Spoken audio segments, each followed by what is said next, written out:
start a date. Go and say hi, she on her life. She too lit, mouth too slick. Hey, Jonesy in the morning. Got your midnight tape for me, girl. It's giving nice. It's Jonesy in the morning. Jonesy in the morning. With shade and laughter me.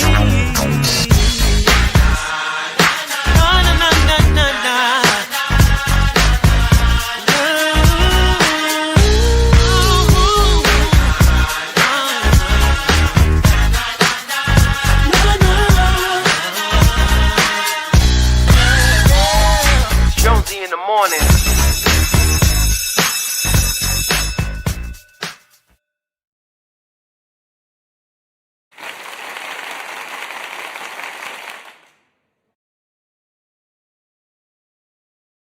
On a bitch. Ever since you left me, more money, more cars, more hoes, more shows. Ever since you left me, more diamonds, more gold, more motion, more hoes. I went deaf on a bitch. I went deaf on a bitch. All I need is one night. You got. All I need is one night. I went deaf on a bitch. This New York City, French, Max, B, Remy, always the one, never the two. Told him find something stupid to play with, he picked you. Since I've been gone, it's so crazy. I put a do-rag on and got wavy. I'm that bitch, went orange with the black tips. I went Fox on a whack bitch. Drug off dog, Poppy on E. Can't keep it rich, roll her hands off me. Both in the club, high singing off key like, come pick up your clothes. I went deaf on a bitch. All I need is one night. You gon' have to splurge on it. All I need is one night. I went deaf on a bitch. Yes, my, yes, I, Fiesta. Drop top G-Wagons, we don't do Teslas. Don't pay for semesters. I turn dream girls to my new extras. And niggas recognize game girls do too. Run through the city like the two. Come on, New York! Broad, got a Brooklyn broad. I ain't come this far just to come this far. A friend to all is a friend to none. So don't push me, bitch, cause I'll press the button. I went deaf on a bitch. I went deaf on a bitch. All I need is one night. You gon' have to splurge on it. All I need is one night. I went deaf on a bitch. All I need is one night, one chick, dumb drip.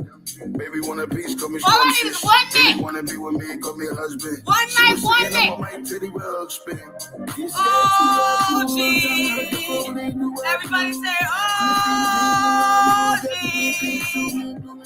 Say, oh, gee. Say, oh, gee. I went deaf on a bitch. All I need is one night. You gon' have to splurge on it. All I need is one night. I went deaf on a bitch.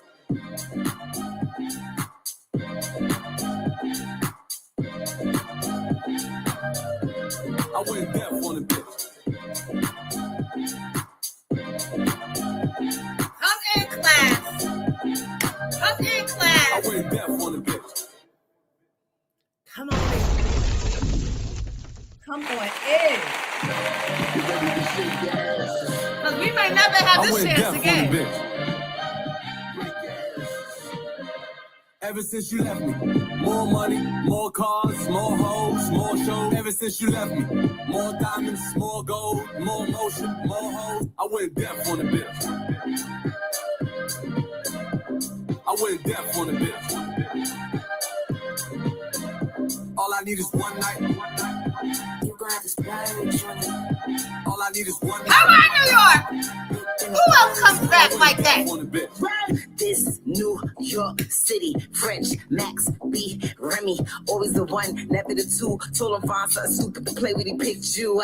Since I've been gone, it's so crazy. I put a do-rag on and got wavy. I'm that bitch, went orange with the black tips. I went Fox on a whack bitch. Drug off dog, Poppy on E. Can't keep it rich, roll her hands off me. Both in the club, high singing off key like, come pick up your clothes. I went deaf on the bitch.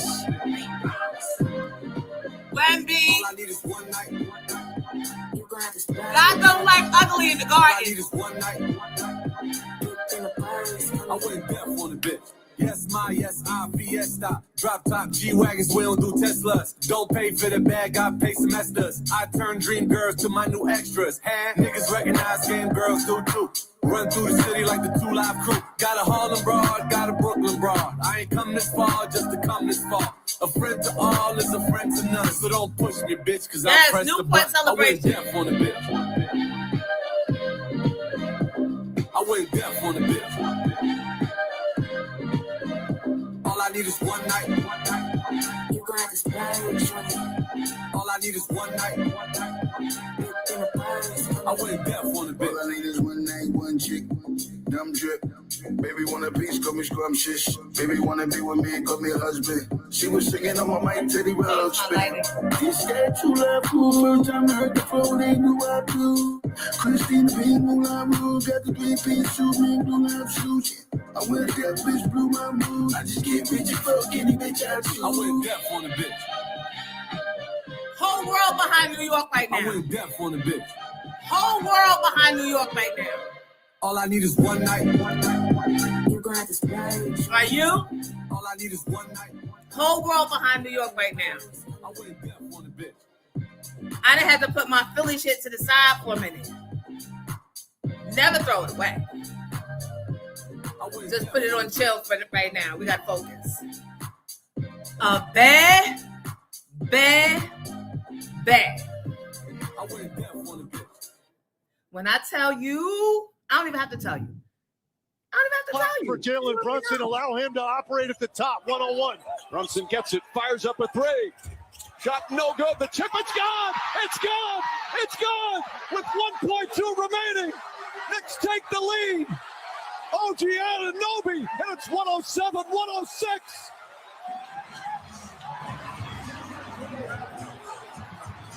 Bedlam here at the Garden. They can't believe it. That. Let me get this address to Grand P. Oh, Brunson's gee. shot looked good and just came up short. Let's go flat for Jalen Brunson. Allow him to operate at the top, 101. Brunson gets it, fires up a three. Shot no good, the chip, it's gone! Man,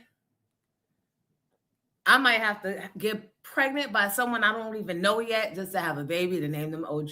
What if it's a girl? OG. Or twins. One is O and one is G. Like, that's how you show real appreciation. All that other, let's wear orange and blue. Oh, let's paint our face orange and blue. Oh, let's buy tickets. That's not a fan. Oh, let's put orange and blue lights all on the outside of the perimeter of our house and spend $10,000 doing so. That's not a fan. A fan is when you double down with your ovaries and lock in with a nigga you don't even know real good and create life force and name them in honor of it. Goddamn right. All I need is one. All I need is one night. So I can have these babies and and 9 months later, when the Knicks are either out of seat or not top of mind for the next 18 years, I'm stuck with 2 problems, 2 blessings, but at least in that moment, I did the right thing. That's stupid. How you... Listen, Donnie, listen. First of all, Arthur Melendez. First of all, get Arthur Melendez in here. Arthur Melendez. Where is that? Name the baby OG Cat. No. We're not naming it all the names. You just got to name one twin O and the other twin G. That's it.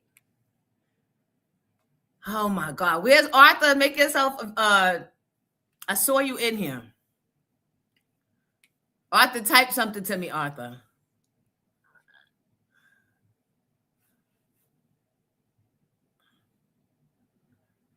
Shot girl, we'll get back. Shot girl roasted me. She said, what a nice birthday. We forgot. We were a little busy crying, foaming at the mouth, scratching our necks. We were a little busy. Ooh. Senora Jonesy, Senor Melendez, I would like everyone to acknowledge Arthur for this beautiful bouquet of roses and flowers that he hold all Southside, we outside with a New York Knick rose in the front. Look at it. Look at it. Look at that. Beautiful. Love orange flowers. Thank you, Arthur. Thank you so much. I appreciate you so. We're going to get to that. We're going to get to the who's who at the Queens Public Library the other day. I'm going to have to dump a whole thing of sugar in here because I don't ever want them to die. Look how pretty. Look how pretty. Don't be hating. Jonesy, we seen roses before. Don't fuck around and spill the water in your computer and then we don't have no show. We seen roses. All right. Arthur, you can give me twins. Giddy over there like, I'm the one with the 18 sets of twins in my family, but you know I can't fuck with your crazy ass.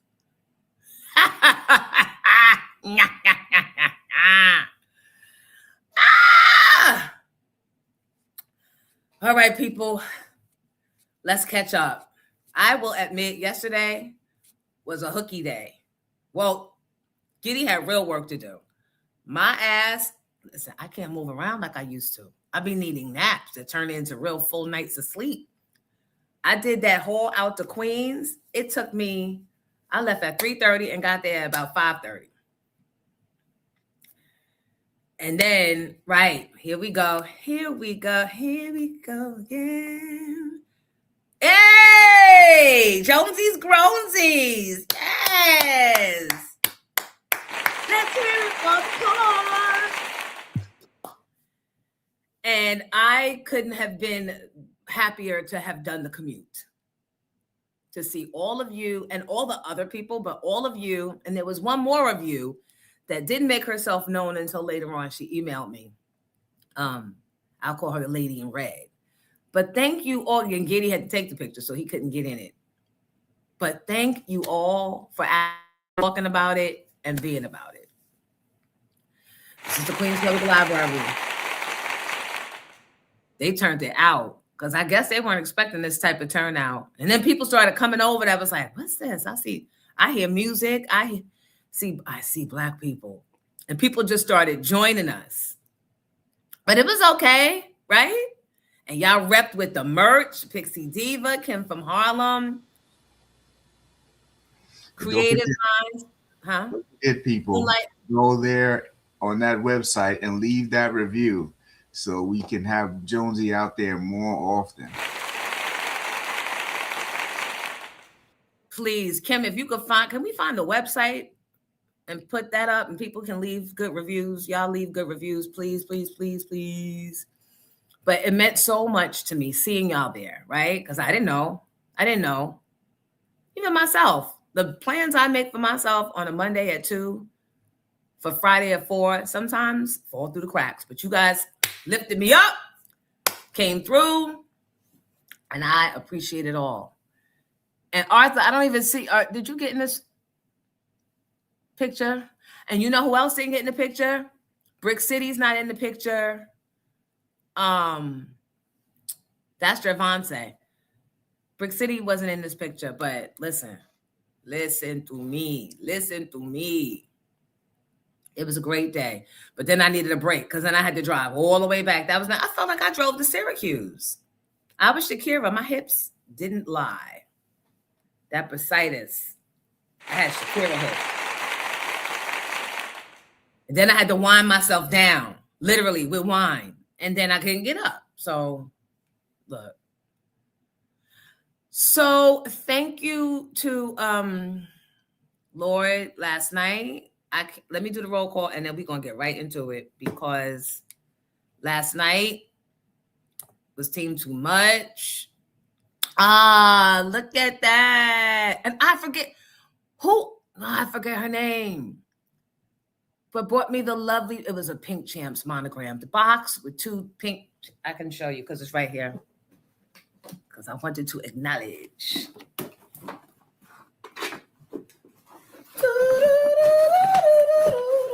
That's catchy, right? And the white folks love it because they think that a 8-ball of Coke is about to be on Studio 54's table. And they're back in the 70s.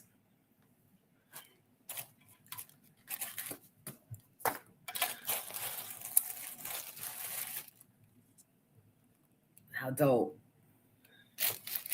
Because you know how I walked in with my thermos. Now I got options. She gave me my Jack and Jill colors. Did they tell you I'd be coming in there with my thermos? Thank you. Thank you.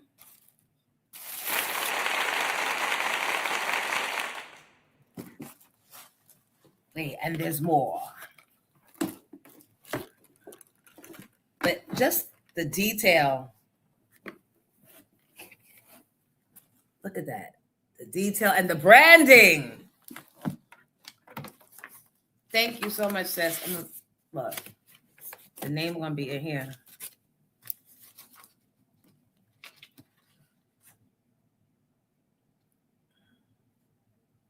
Nia.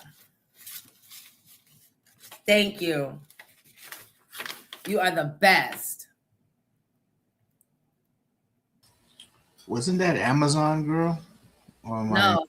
No? That was Althea, aka Nia. Okay. Because I'm looking at the card right now. Because I literally, when I came in, I had nothing else to, I was talked out, walked out. All I could do was lay my ass down and pour.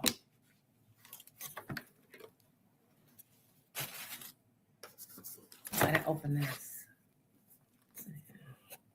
Oh, pretty!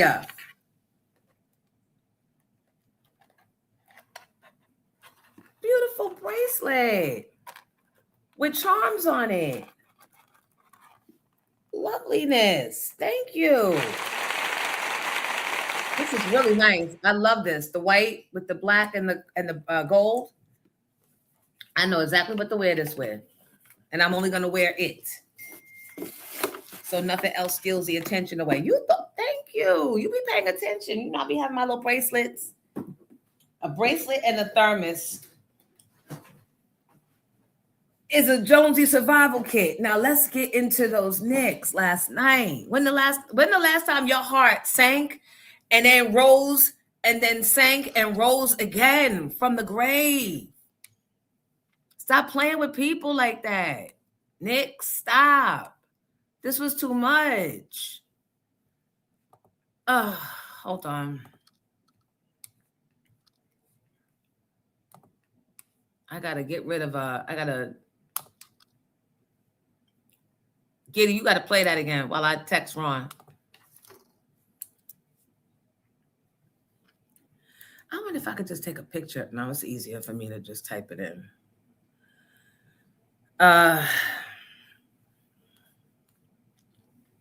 It's gone!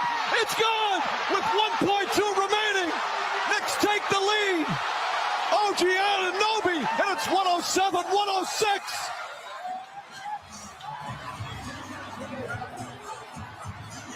Bedlam here at the Garden. They can't believe it.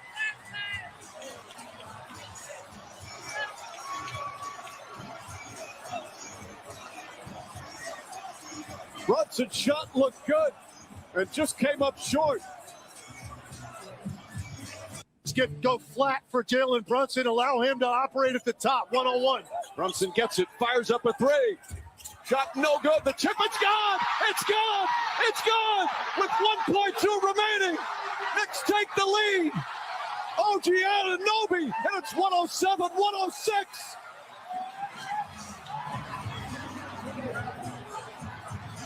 Bedlam here at the Garden. They can't believe it.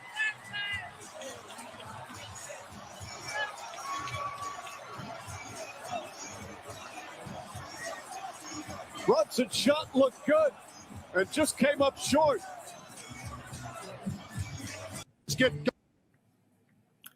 Do you have any of the press conference afterwards with OG?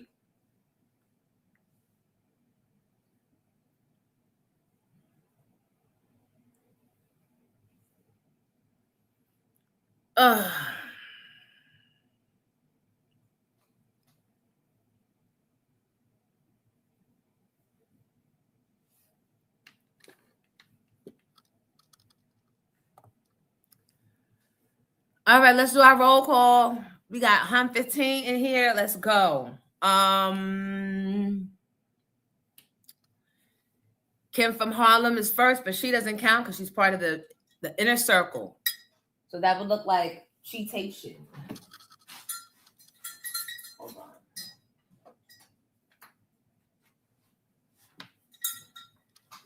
It's still, I should just fucked up. Let me just move the thing down. This whole setup is a mess. I'm really ready to get rid of that and get a whole New York Knick banner behind me. Nope. You got to do more than come back from 30 points in the last 5 seconds to convince me. You got to do way more than that shit in front of all of New York City. In front of all of New York City and the rest of the world, you got to come back bigger than 30 points in the last 5 seconds. I'm not invested yet. Be True to You First is first. This morning with Sherelle and Tim Brown and Fendi Flavors and Anita G and Ann C and Maya Turner and Kamika and Arthur Melendez Jr. and Nikki Blue, Shy Boy Shades, Al Lane, Sharon Shepard, Nikki Blue again, Eric Jenkins. All y'all came in at 8:17 on the dot together. Wow, the synergy, the teamwork of it all. Big John, Ridmai, all y'all at 8:17. Rhonda Walker, Mimi, Joe Langley, Madam Presidente Carmen. You were the first one at 8:18. It's okay. You about to be president. She's about to be president of my Jack and Jill chapter. And you know what, Carmen? I am not going to be able to stay for your installment because I have to do a show at 1 p.m. in Cherry Hill. And when I put the address in, it's going to take me an hour and 45 minutes to get there. The only way I can't do it. If I spend the night at the other house, I'll be closer to them, but then I'll be further from us. So I'm going to have to celebrate you later on that night. Me and you can go deaf on some bitches. If you Giddy Curry about to be our new president. Hey.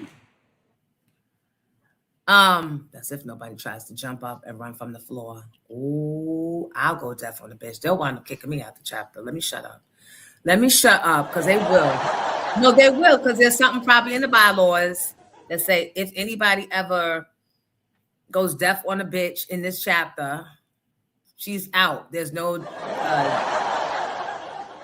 sidebar, there's no appeal, there's no nothing. She's just done from this illustrious five-star chapter. So let me chill. Yeah, I probably could very well get kicked out. All right, moving on. What is this? The press conference. Last night, for those of you that, I don't know where you might have been. Last night, game 4, the Knicks pulled it off in the last. Oh my God. I wanted to turn it off when I saw how quiet it was, and there was nothing it seemed like we could do. The Spurs were running through us, and I was still mad that they even got all those fouls off. That doofy, lanky bitch. Remember that day I was talking about somebody playing, and I said, he's a good player, and they were like, Wemby? That's not who the fuck I was talking about. I didn't recognize this long, lanky bitch until the other night. I was talking about Nate. Nate, is it Robinson is his last name? I said that, and Ron P was like, no, you talking about Wemby. I was not talking about no motherfucking Wemby. Where did Wemby come from? His long, lanky ass. In a minute, I'm going to call you a French-talking Haitian from the other side of the mother Haitians. But I don't even know if you're a Haitian. I just hear French. I think it's French. And I'm like, oh, French, black, gotta be Haitian. Stop, I say. Live Love, good morning, Sakina Bynum. Good morning, all my people. Like and subscribe like a Madam Presidente says. That's JJMP, the assistant. Hi, Chase. Hi, Donnell. Woo! Gotta love them Knicks. I just love the excitement of it all. But not when it's happening. I peed on myself like 18 times last night watching. Little bit of dampness. Absolutely. Because I couldn't understand. I mean, I never stopped believing. And I've never been like a diehard Knick fan because I'm a diehard New Yorker, and that covers it all. That means that as much as I claim Philly and I live in that Philly is my family. Philly gave me life. Philly took me in when y'all threw me in them Star and Buckwild Hot 97 streets of New York that summer and was laughing with him and all of that. That's when Philly took me in. So don't judge me. But by law, if you always claim New York and you always mention New York, you can come back to the Knicks. You can come back to the Giants. You can come back to the Rangers. You can come back to whosoever is New York because at your core, you are New York. I'm not putting on no jerseys. I'm not answering their calls to come and sing their anthem at the next New York game.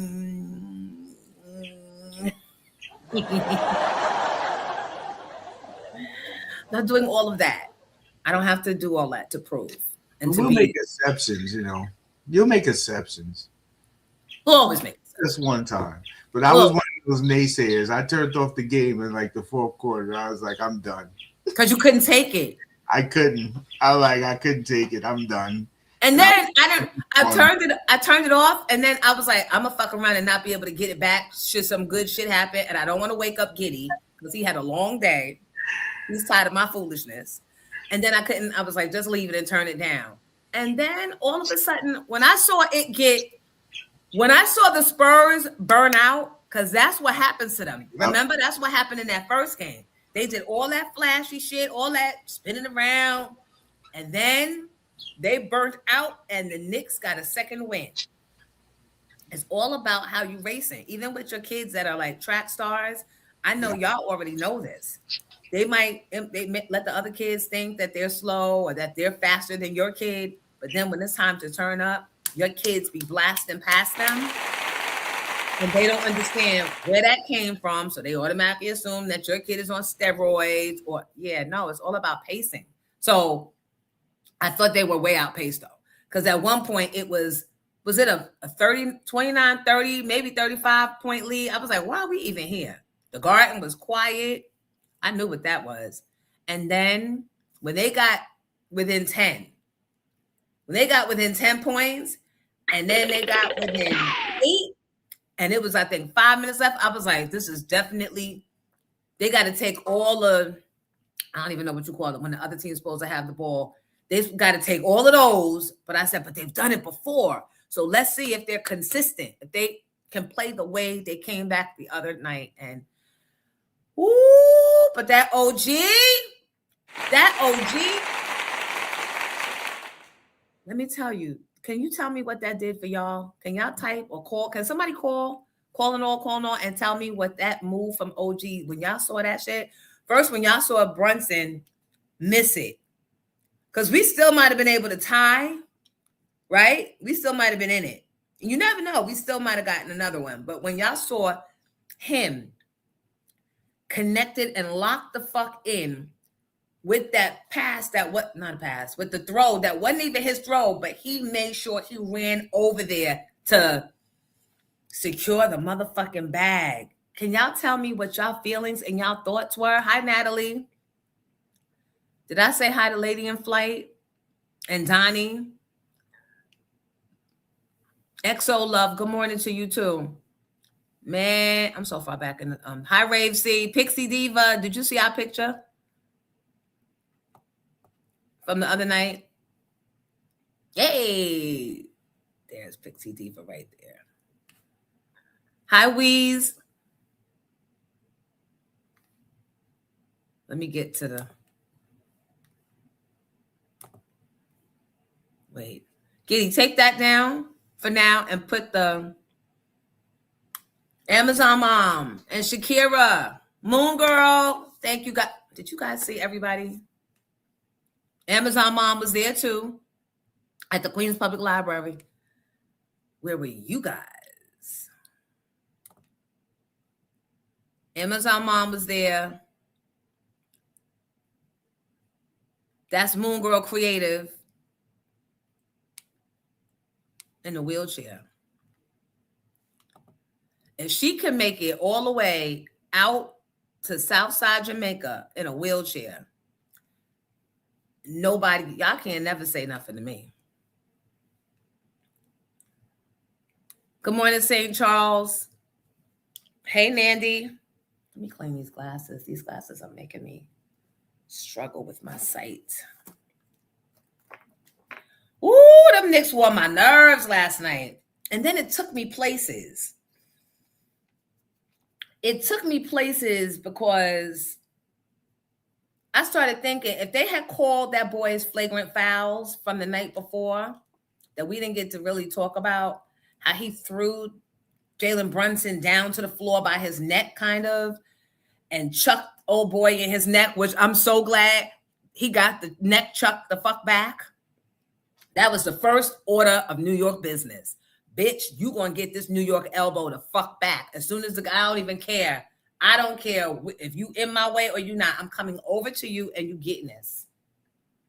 Did y'all appreciate that? I did. That sends a message. And then you talking shit.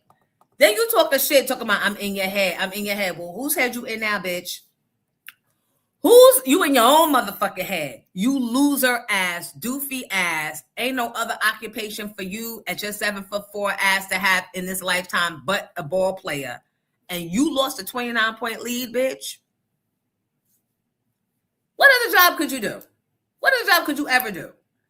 You're in your own head because you know this is it for you. Oh, all the cheating did not help. It did not make a difference. And them fucking refs, they should have got caught outside too. All right. Play that for me, Giddy, for us. Earlier, Coach Brown said that to him you were underrated. Do you have the sense that OG is underrated as a player? And can you sum up what he brings to this team? Yeah, OG is someone who brings it every night. Does us ask to him, plus more every single night. His work ethic. That's choppy. I don't know what's going on Since with the that. moment I've been teammates with him and seen him. The win, you know. I mean, our thing is I love you, man. I think it's crashing the glass and the win, you know.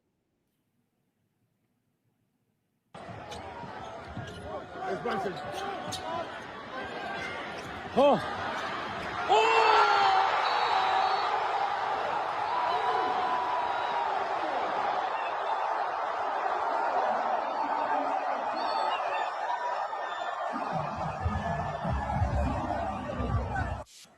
No, there's a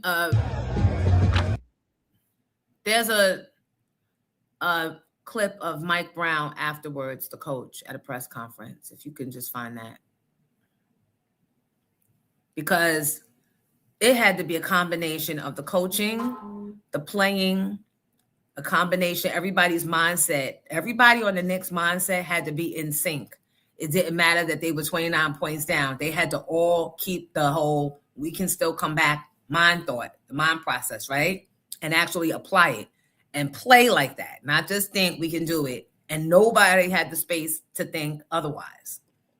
And the coach had to stay composed. Do y'all agree?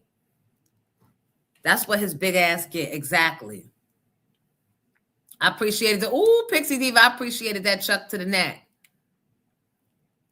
Did he get egged? Oh, I love it. Yeah, I don't give a fuck how old he is. And 22, then the child needs to stay in a child place. You don't come to New York talking hot, spicy.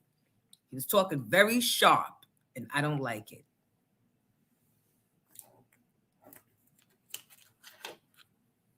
Come in my house. You here to deliver a refrigerator. Get the delivery on and shut the hell up. Don't taunt. That's what you're not going to do. You don't come to New York taunting. Here we go. Here we go.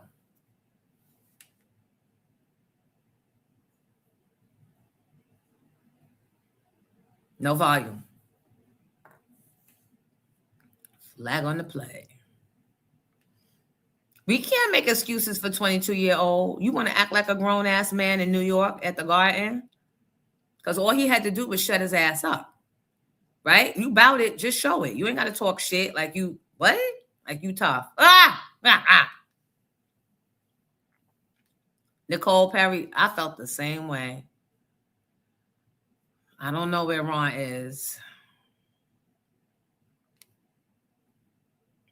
I sent him stuff. Have they always been a dirty playing team? The Spurs? Typically.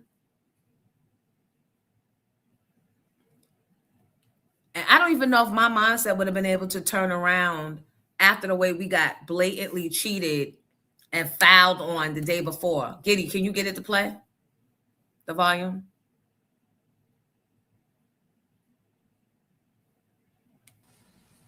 You're not hearing it? No. It was playing. You didn't see it playing either? I saw it, but I couldn't hear it. So that's why I kept talking. Oh, hold on. Let me re-up it. It was playing on this end. Hold on. Is Ron Pete in here?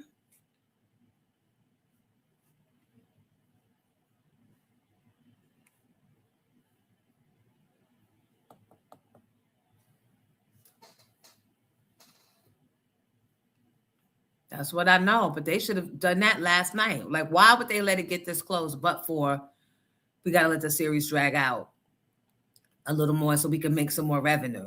He should have been flagranted. Because what if he had actually done some real damage? 4 to 5 great minutes. I don't even know when the last time Jeremy really even played longer than 30 seconds. It was just a heck of a job keeping himself ready. Ariel Hartporty, Cat picks up fouls. Mitch is gassed. We throw Ariel out there. Ariel's minutes were unbelievable. I challenged a lot of our guys today, and OG was one of the guys I challenged. I told OG, as big, as strong, as athletic as he is, he's got to be a monster on the offensive glass tonight.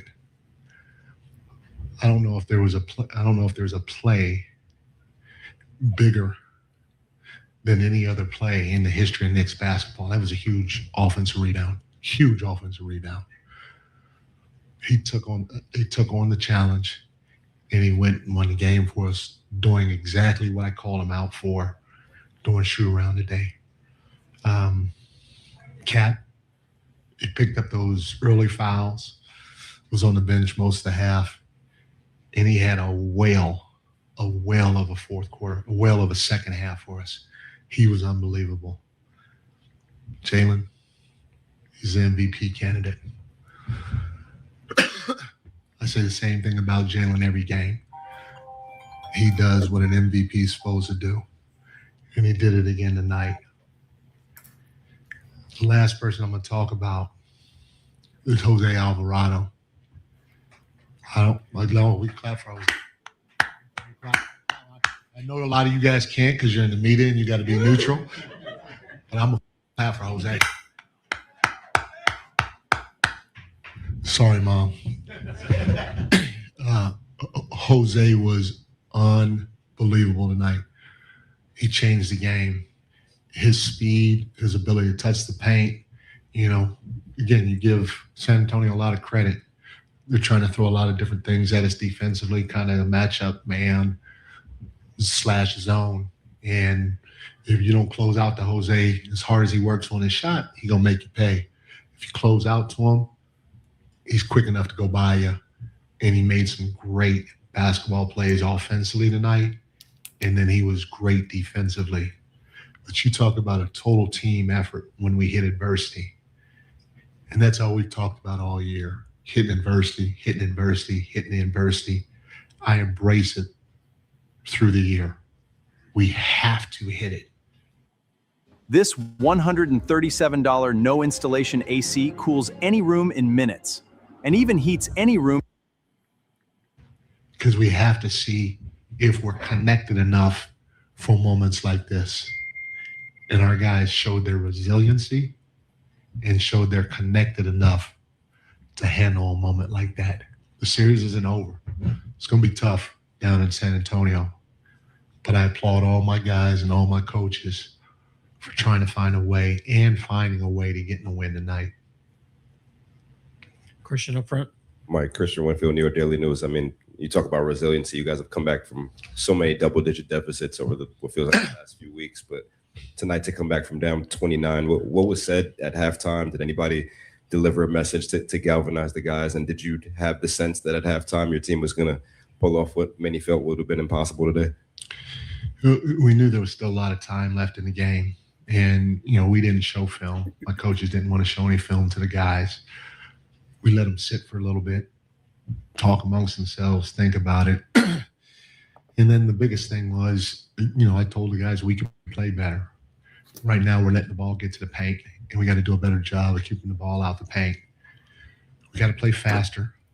So we're not going to be able to call any plays. We just have to get into our actions right away, keep trying to touch the paint, keep trying to move the ball, keep trying to keep the floor spaced.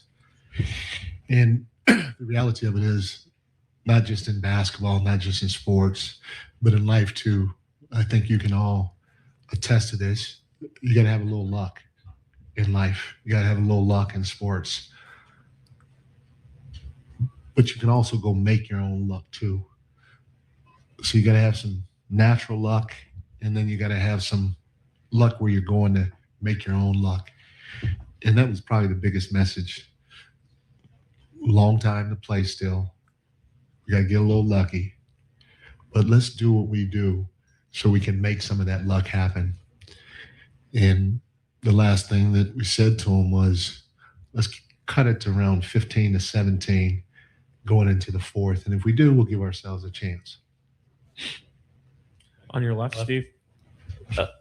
You mentioned what you said about OG, but also you were riding those guys right to the end, him and Jalen. I don't think sat maybe at all.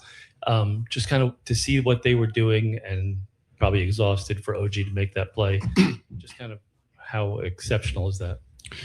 It's unbelievable. The tip, how he had to control it and tip it in from. I mean, like I said, that has to be the most iconic shot in the history of New York basketball. I mean, I'm not you guys. You guys know better than me, but it was just unbelievable.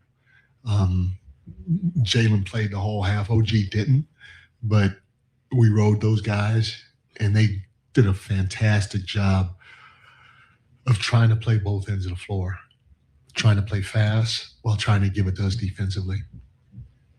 Third row on your left. Joe Masiri, Pix 11. NFL in Cleveland against Cleveland in game 1. When you hear that crowd start to roar and you can kind of feel that wave coming, what's that like for you on the bench? What's that like for the guys? And as you're going in and out of timeouts and stoppages of play there? It was a little tough. I couldn't see much. And I say that because, like, Fat Joe's sitting there with all these chains on. And every time he jumped up, the freaking lights with those chains, they blinded me. So it was a little hard. Fat Joe, keep wearing the chains because you look smooth. But you can't replace this crowd, man. I mean, the building's already electric. But during a run like that, to see, people like Fat Joe and all the others just enjoying themselves at a basketball, just being human, jumping up and down, high-fiving, screaming. The vibe is just, it's hard to describe. And the energy in the crowd had a lot to do with our comeback too. It was fantastic. Unbelievable. Fifth row on your left, Dan. Dan Devine, Yahoo Sports, back here on your left. All good. Your focus a little bit skewed right now. 30 second half points you allow. 8 for 39 shooting with 9 turnovers.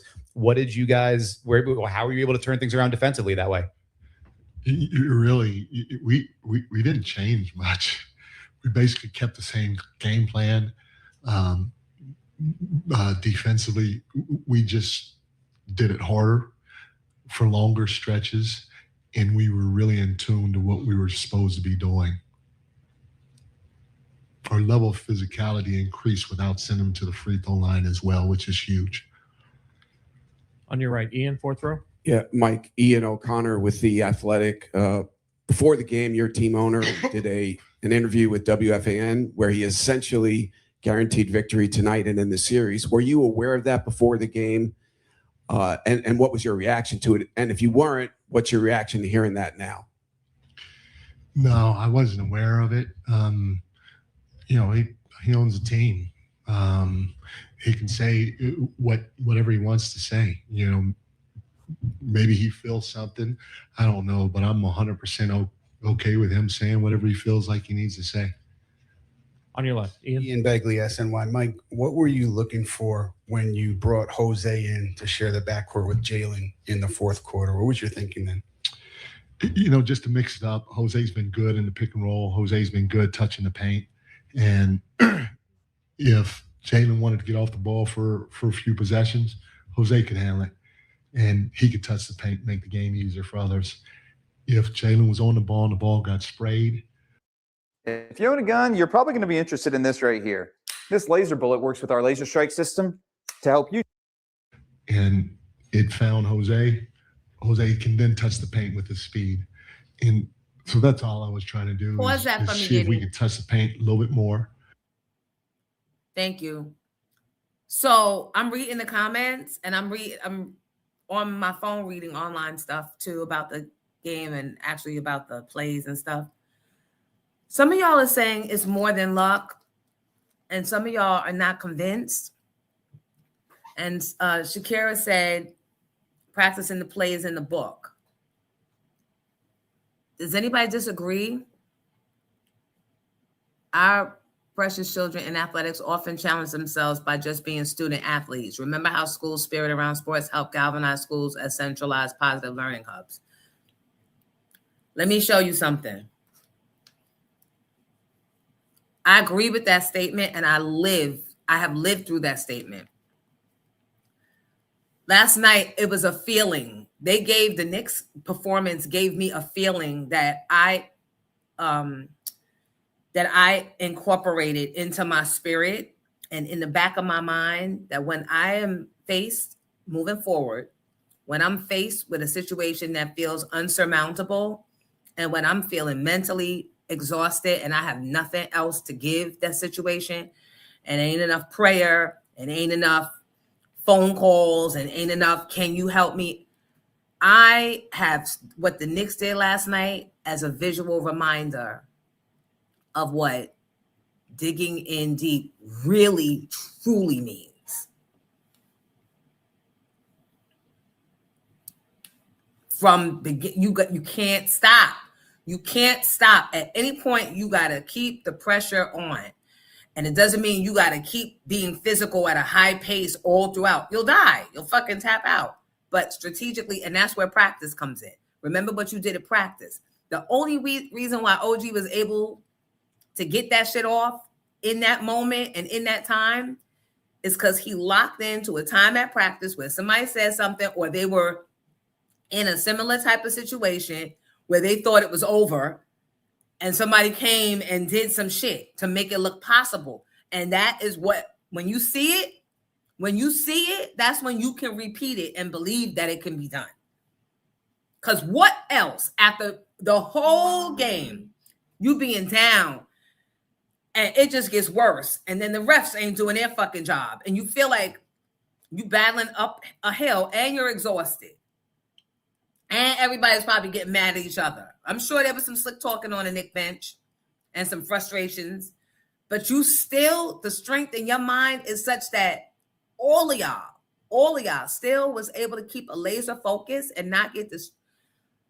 I'm about to cry. Why, bitch? It ain't you. It's not that deep. No, that they were not discouraged. They were not distracted. You know how easy it is to get distracted? Not give up. Still be in it, but not play to that level. Keep playing to that level because now you're like, fuck it, I'm tired. And this one keep fucking around and making mistakes and the refs ain't fucking with us no way. And you know how hard it is to block out all that fucking obvious white noise and your team is still 10 points behind? And you know that even if we don't win, we still in it, right? Right? All those factors. And them nasty-ass New Yorkers ready to fuck you up and disrespect you and your firstborn child on your way to the locker room. They might have got Ron Artest red cupped on their way to that locker room. It takes so much. And the leadership could have gotten one centimeter off with his coaching and his attitude and his demeanor. If he had yelled at the wrong time or said the wrong shit, that could have adversely affected even one person in that unit that was playing on the floor last night to throw the whole shit off. Listen, it's easy to say don't quit before the miracle happens, but like, Nah, Big John, we know that. But we also know that there's another force working against them. And that is the force behind the money at the league and Dolan wanting to drag this shit out. Knicks and their deserving to win be damned. They trying to capitalize. They saw that sweep about to happen. It's like, whoa. We ain't get every coin yet. We ain't get every bet yet. That's just my opinion. That's how I received it. Oh, so this is what I was going to say. Before you show that, could you do me a favor, please? Because you're What? bringing comments and it's blocking your face. Either lower your desk or raise up your chair.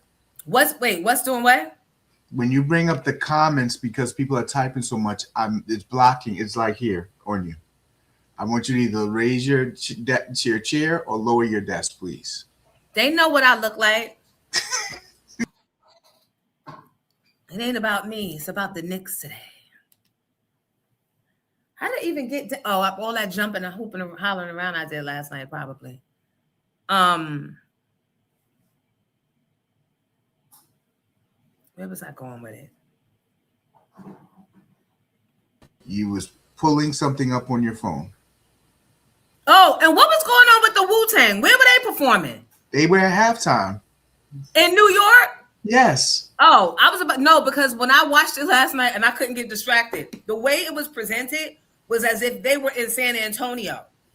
Oh, no. That's how it was, and I was like, I'm not fighting them today. I'm not getting on Inspector Deck's neck. I'm not gonna do that. I'm gonna stay focused because the Knicks need my energy. What the way they split the screen made it seem like, and what the man was saying made it seem like they were at the Spurs, and that it was the Spurs audience yelling and screaming, because at that point we weren't yelling and screaming, we were still losing. That's why I was like, oh, some of them must live in Texas, and now they have acclimated to the Texas life, and okay, I get it, but I couldn't focus. So all right, we said okay. And then okay, I see they got on all the New York shit. All right, let me stay focused. So look, hey Knick Music. So wait, don't put him back. Yup, I got the power. It's always about the what. And we, as stupid old fans, right? That's thinking, oh, it's the New York spirit. Oh, no, they played in our faces. That's why they dragged this shit out. That's why they let that doofy Haitian motherfucker get away with all them flagrant fouls and start really doubling down on his bad behavior, talking about, I'm in your head, I'm in. Bet you know how fast you'll be broke up on a Brooklyn street for less. They kill niggas over sandwich lines. And you in, like, what? You, But, give it up for my New Yorkers for keeping it civilized. Keeping it New York Knick neutral outside. Keeping it cool. Because the Nets could never. Brooklyn would not be able to withhold. They would not have. Wembley would not have made it out the Barclay parking lot. That garage.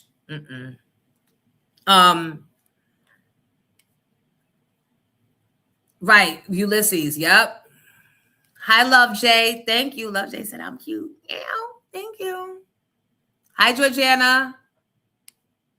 All right, I see more people have come in. Even my father is here right now, the spirit.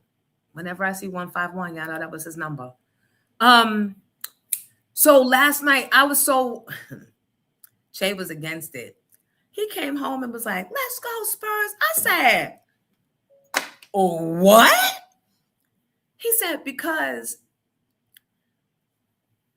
this is what he said. I don't like that guy. He pointed to Jalen Brunson. And I said, I never met a Jalen that me or you didn't love. He said, no, because he be putting pressure on the Sixers. I done took that boy way too far down the Philly field. I'm like, we don't really fuck with the Sixers like that hard. Like, we don't diss them, but we don't separate ourselves from them. But we don't really fuck with the Sixers, boo. He was like, no. He's always giving my Sixers a hard time. I said, Jay, look at me. Your mom is New York. He's like, I'm Philly. I was born in, what he say? In Cooper Hospital. It don't get no more Philly than Camden. I said, Jay, I'm going to need you to come back around, Jay. I need you to realize that while we lived there, and you might have been born there, and I don't even think you so much, but I can't remember really who. But your mom, your family, we are the shit you getting raised with mom coming and pulling up to the school and calling and carrying on with all the foolishness. That's all New York. Now, if I was pulling out AKs out my backpack, that'd be Philly. Your mom's New York. So please don't go against the grain. And then he just got frustrated and went his ass to bed. And after he went to bed and assumed that the smackdown was what it was going to be, I started yelling. I was like, let's go, Brenda. I opened my door and was yelling Brenda. Then I started singing New York outside, and nobody didn't say nothing. They probably was like, oh, wow, we must have won. But I went in his room screaming. He was like, I'm trying to sleep. We ain't got no finals tomorrow. Why are you in the bed? You was just dancing around about Philly all day. You was just dancing around. And now we turning it around. In your face. what I did. He was like, I need you to leave my room now. The New York in me said, you ain't got no motherfucking room. Right? All the rooms in this bit, last I looked, wait, look, last I goddamn checked, my name was on this motherfucking lease. The fuck? Right,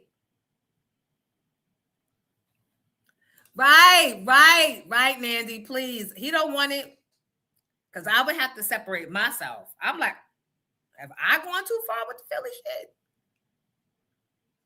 I'm like, we don't like separate ourselves from the Sixers, but we're not going hard enough for them. We are you kidding me? Can I show you the green chain necklace I got with the eagle on it? Can I show you pictures of me when Donovan McNabb that year when I had just gotten to Philly, 2003, 2002, 3, 4.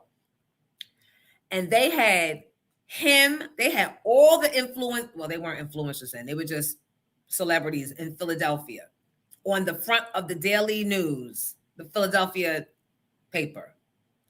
I don't know if it was the Inquirer or whatever. And they came into the radio station and took a picture of me, and I had to put the black stuff over my eyes with my Eagles off the shoulder jersey and such. So I've been rocking since they've been rocking with me, but let's not go too far because in New York won't always be in me. And that's part of the reason why Philly fuck with me, because Philly keep it real and they recognize real and appreciate. Shout out to Fit Italy. But last night it was New York. And we got to keep it up. Because child, my heart can't take that shit no more. Stop letting it get that far. Why do it have to get that far from us? I'd be really scared. S. Thank you. I'd be so scared. Ooh, I was singing, and nobody said shit. And it was quiet as a motherfucker. Nobody said shit.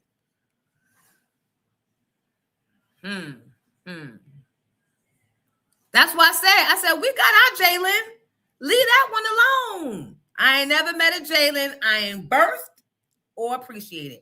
But back to this. So it got me to thinking, right? Did last night's win and the overcoming get y'all to thinking? Did it transport you back to a place in your life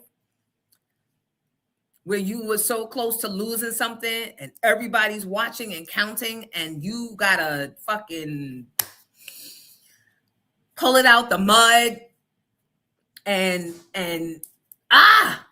you gotta re-believe in yourself, and you know that you're gassed and that your tank is on empty, but because everybody still got hope in you and you can't walk back into the hood without getting the dub, that you tap into something magical and find it, whether it be that job that you didn't told everybody on the block, I'm so close to getting it, and then they're waiting till you get off the bus to see how the interview went, or whether it be that invite to a opportunity, or I don't know, just a situation. Everybody been there where the world is counting on you. At least it seems like your world is counting on you, right? Hey, Ron, hold on 1 second. I'll bring you up, but you got to hold on. Hold on.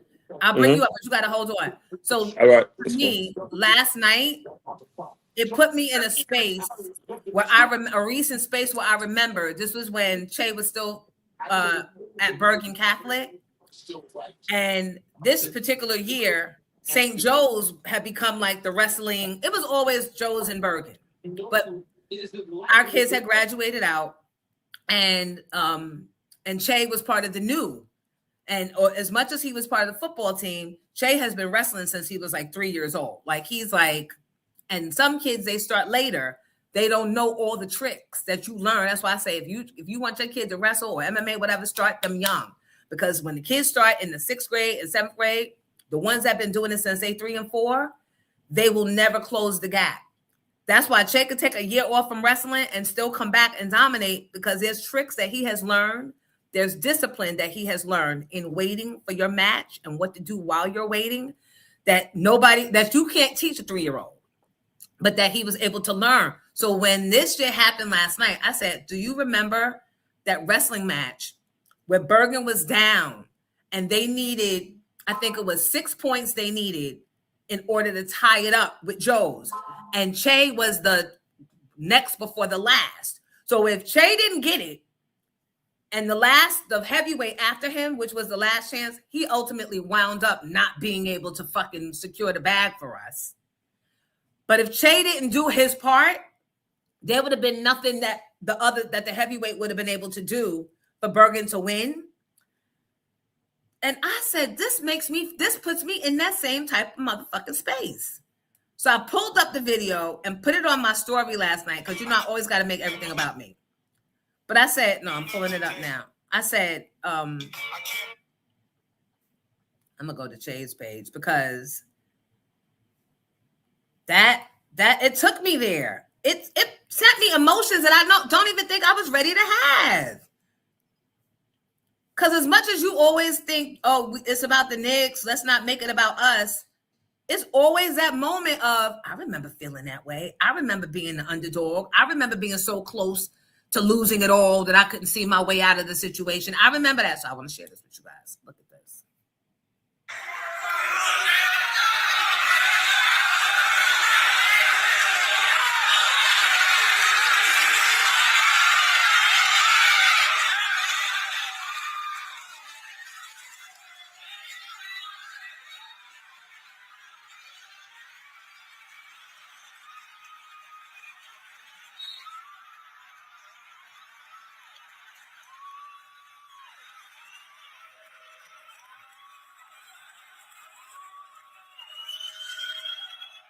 That was that. That was that for me. That was like, they counted us out. It was not supposed to happen. Joe's just knew they had it. And ultimately they did. But not brought to you by this coochie 17 years ago. My son did his part. So, we ain't see you yesterday. I'm in Vegas. I'm on a time difference. Like it's only 6:24 here right now. Oh, did you see the boy? You go into jail? Nah, I didn't have time to go see him. My bad. I'll be back here though. Like Oh, soon. you sound sleepy, but wait. Go ahead. Do your talk. Yeah, I know. I mean, what else is there to say, man? Let's go, New York. Let's go, New York. It was insane, man. The biggest comeback in finals history. One of the biggest comebacks in sports history. I ain't gonna lie to you. Like everybody else, if you're a Knick fan and you lying and saying you knew we were gonna win, you are lying. At one point, we all thought we were gonna lose. Even Spike Lee said he thought we were gonna lose at one point. But that comeback, that tip in by OG, the defense by OG, the bad decision by De'Aaron Fox. They're saying that he's under investigation. All right, That's what this they're is me saying. personally. I hear y'all, but listen, sometimes people just mess up. It happens in sports. His explanation, he thought that he can go in there and make a layup and go. He had a clean breakaway. He had a steal and a clean break. He didn't have to. Hindsight, yeah, you say he should have just dribbled it out and then got fouled, but he would have got fouled anyway, and we didn't want that.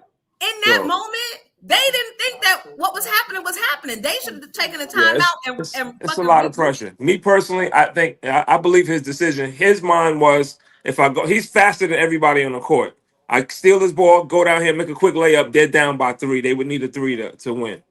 So I can't fault his logic. I'm happy about his mistake. Trust me, because true hindsight, yeah, even himself, I bet you hindsight, he'll say he should have just turned around and dribbled it out. So I'm not with the real conspiracy that he should be under investigation. They blew the game, and we won the game. But what's the worst that could have happened for the Spurs if he had dribbled it out? They just would have got fouled. The Knicks were down by 1. They would have had to foul him. So he would have got fouled. He's an excellent free throw shooter, and then they would end up going by 3 anyway. So if he'd have made both free throws. So I mean, as a Knicks fan, I'm happy he didn't do it. Me too. And Wembley, thank you for fumbling those 2 free throws. Oh yeah. I mean, he's, like I said, 3rd year. The basketball guards finally shone down on us, man. That's it. Because the refs were definitely horrible that entire game. It was horrible officiating. I didn't want to have to sit here and blame the refs, but The refs are definitely wearing Spurs jerseys. The Knicks do not get the same calls. And Wemby, to me, now y'all want to talk conspiracy. I think he's clearly protected. I know he's the new face of the NBA. They don't want him to get kicked out of the finals because it's all about revenue. It's all about that money with the NBA. So Wemby being kicked out with 4 flagrants ain't gonna work, which is why he didn't get that flagrant last game against Brunson. Yeah, but is it worth now? The league has lost their integrity because all social media is playing back. Is him throwing Brunson's head on the floor? Mm-hmm. Is That's him what should have been a flagrant. Right. Everybody could see. Like, Yeah. they can't tell us that we didn't fucking see what we fucking saw. Nah, that was a flagrant. He just don't get the fouls that called on him that we get called on us. Like Karl Anthony Towns does make some stupid fouls, but he gets fouled too by Wemby, and they don't call the same fouls that are called on us. The refs is blatant. I There love was when he tucked him in his neck last night and said, oh yeah, Mitch Robinson. Listen, that man. That's what I was saying. Personally, I would have emptied the last man off the bench and told him to go get your 5 fouls. You're gonna get fined, and the team is gonna pay the fine. Don't worry about it. We got you. But they chose not to do that. But that's what I would have did. That's but what I for would've Mitch done. Robinson to elbow him in the face, I agree with it. I mean, you know what? You Yeah. can't just keep tossing us around. Like those that are old enough, back in the days, remember the Bad Boy Pistons with Bill Laimbeer and those dudes, man. The Bad Boy Pistons were Listen, rough. If he had the Oakley, if he had Yeah. Anthony Mason, The old school Knicks too. what? Them niggas was on the bench last night talking shit. Not Anthony Mason, but they was on the bench last night. Yeah, like yeah. thoroughly Everybody but Oakley. disgusted. And was that double good popcorn that Carmelo Anthony was eating? Because he was eating it so slowly that I was like, is he doing a commercial? Did he take some money that we don't know about? And he was sitting there like, here we go again. You know what? Another thing I like about the Knicks, I love how all the former Knicks are always there as a team supporting the new team, like no matter where they are. Even Oakley, Oakley couldn't be in the building, but he goes to the away games. He goes to the San Antonio games. Yeah, but I don't like that. I don't like that. That's so disrespectful. What he did was in response to what an employee did to him. Yeah. So who is Dolan? Bitch, I don't recall giving you a motherfucking pass to be in New York. Dolan is the owner of the Knicks. Give a fuck. And he probably was in the Epstein files. So maybe me and my witches, where my witches at? Let's start doing some spells and figuring out, was he on Epstein Island? And I bet.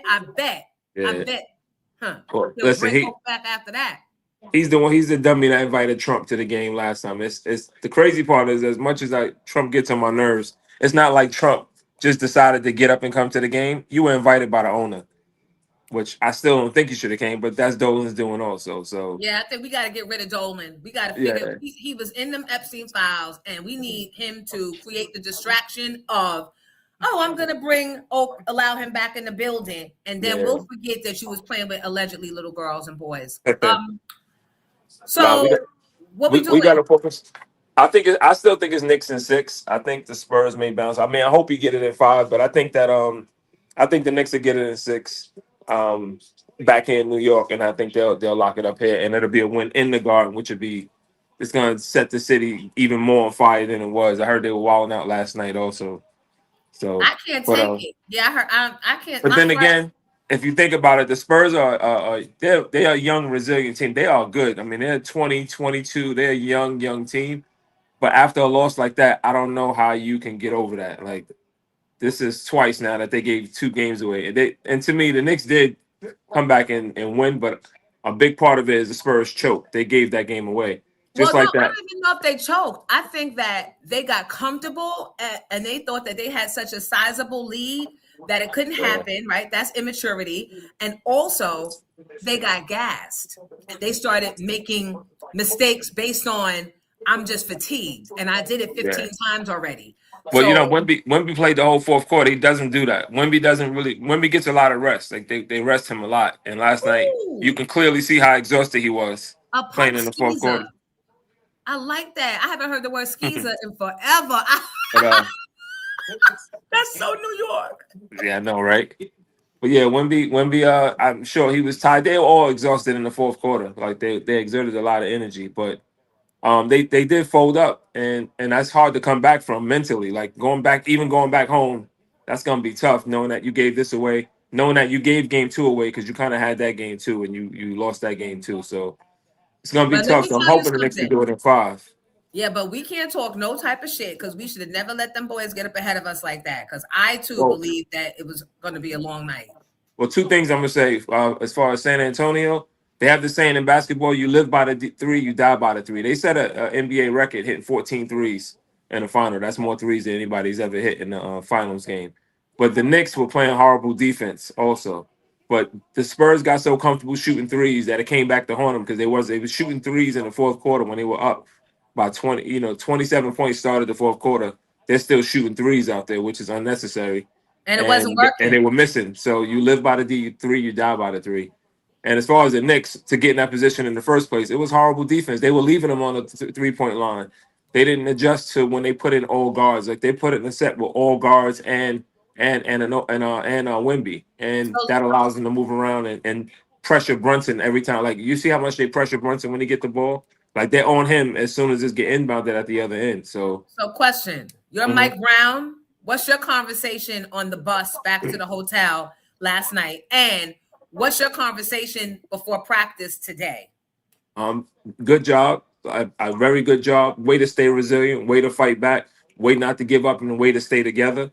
No, get specifics to players. I'm giving that. I mean, well, specifics is we got to stop turnovers. Seriously, I mean, it's Brunson cannot turn the ball over. Brunson can't dribble the air out the ball. We got to move the ball more like we did in game 1 and game 2. In game 1 and game 2, especially game 1, the ball was moving around 3, 4, 5 passes before a shot. Everybody was touching the ball. We can't have 1 and 2 people touching the ball, and we can't have everybody standing around watching and dribble.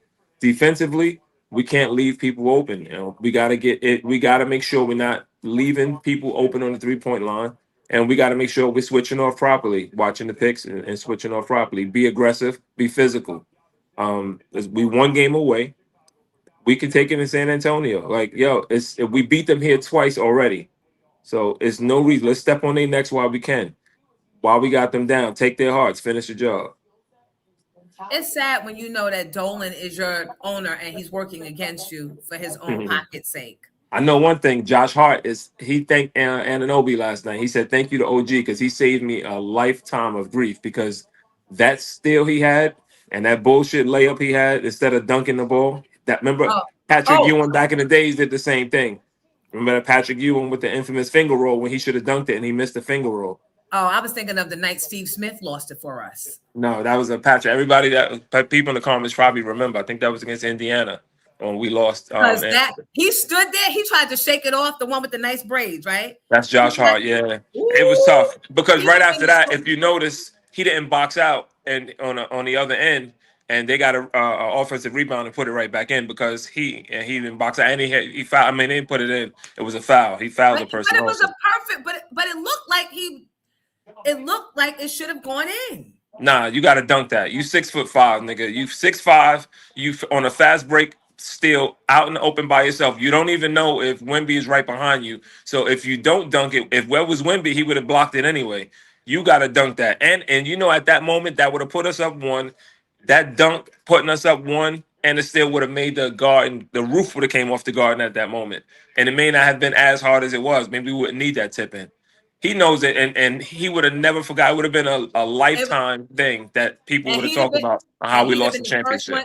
They would have been transferring him. Trading him. Yeah, that's his a whole fact. life. Think about that. His whole life would have changed had it not been for OG. So he needs to have and name them. He says it. Yeah, he said it already. He said, I can't thank OG enough for saving me a lifetime of grief because fans would have never forgot that. That would have been in sports history, how you blew the whole finals, how you blew the championship from us by not dunking that ball. But never mind the fact that there were 29 points worth of opportunities for the Knicks to get their shit together. We would have 29 points is crazy. We would have blamed him for it all. We're fucked up. But that's who we are. Gotta love us. I'm gonna say this though. Next game, we can't go down like that. Like they got to get more aggressive from the start. You can't. You're telling us. We know, but we don't know how to play. Yeah, well, I wish I could tell them because they got to step up, get more aggressive from the start. But shout out to Mike Brown also for putting in Jose Alvarado for the whole fourth quarter with Jalen Brunson. He had never done that before. Those two never on the court at the same time. They had to play the same position. I don't know what made him do that, but it worked. So because I don't know if y'all even watched Mike Brown in his post game conference, but when he We was just saying like, yeah, played what, it. yeah, I like that because sometimes Brunson needs to be off the ball and Jose can handle it, man. Christ, shout out to Christ the King, but yeah, he can Come handle on, it, man. Queens. So I like that. I like that lineup. Credit to Mike Brown for That's doing that strategy. too. Yeah, That's strategy. That's why I said they had to be grace under fire and still be locked in and not get herky jerky and change up too much. yeah, yeah, and not give up, man. So again, And, next game they and got to not come start out. yelling at them and not doing all those things. Everybody had to be locked in the right Yeah, place at the listen, right fucking I time. was saying that Mike Brown need to get a technical because at some point when the refs are doing a horrible job that they're doing and your players are getting fouled and they're getting called, you got to go out there and spaz out on the ref and get yourself a technical on purpose to fire your team up. Like sometimes that's necessary. Just like in baseball, sometimes the coach get thrown out the game on purpose. Like he'll go and kick dirt on the umpire, yell at the umpire, curse at him. Sometimes you got to do something to get your team riled up. You I can't don't just think sit back and keep getting smacked in the face. where he came from. Where's he from? Oh, Mike Brown. Remember, he played. He was a coach with San Antonio. He was a coach with the. He won 3 championships with Golden State as an assistant coach. He was with the Cleveland Cavaliers as an assistant coach. So, But where's he from? oh, I don't know. I don't know where he's from. That's I what have we need no to idea. find out because that'll tell you what his heart is made of. Because what you saying is so like New York and Midwest. I don't know how he's built. He might not be built for that. Well, I mean, hey, he better lead us to this championship. I mean, will the Spurs come back and beat us 3 games? There's no way they're gonna beat us 3 games in a row. So we're gonna win. It's just a matter of where. And I'm hoping that he used to play. Mike Brown play, yeah, but I don't know where. I don't. He was never no big time player that I knew of. So. How did they go from not being big Oh time shit, my players? flight trip out. I Like, got a pack. My bad. I oh, got a pack, so I'm getting out of here. all Go right, ahead. go I'm by. listening. I'm listening. I'm listening. Go ahead. No, I was What gonna you say, gonna how did they go from not being a big time player to being coaches of big time teams? It happens a lot. 'Cause remember, if you think about it, even in all sports, all the coaches are not. They weren't all former big time players. So sometimes you have more knowledge of the game. Like some people, you may not be the best player on the team, but you one of the smartest, and you can get into coaching because you understand the game, understand the X's and O's, and you can motivate people. So. Yeah, you don't have to be a big time player always. Even most coaches weren't big time players. Interesting. Okay. Yeah. About to pack and get out of here, y'all. I'll see y'all tomorrow when I get back. Travels. Thank you. Later, y'all. Peace, chat. Let's go, Knicks. Ron P. Thank you to Nationwide Bus Charter for sponsoring the Ron P. Sports Report. They will support your travel needs for your groups, your proms, your graduations, your family reunions, your FIFA desires. Just call Knick. The number scrolling across the top and tell him Jonesy sent you. And then say, hey, Isabella, hey, that's his daughter. You ain't got to do all that. So Big R, I am a fan. I went on your page last night and I'm a fan. I'm going to do a deeper dive today when I have more time. The Knicks took me down. The Knicks wore me out. Last night, I didn't know if I was coming and going, humming.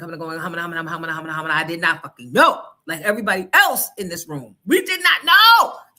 I'm still not sure we won. That's how close it got. I don't like when people don't play me close like that. But that's a good game. That's a good game. But then they got the money game going on. But let's throw some shit in the game so it's not over in the first 4, right? Who believes that? I believe that. Big R, you got real bars. I love your ism. I appreciate you. And thank you for the information.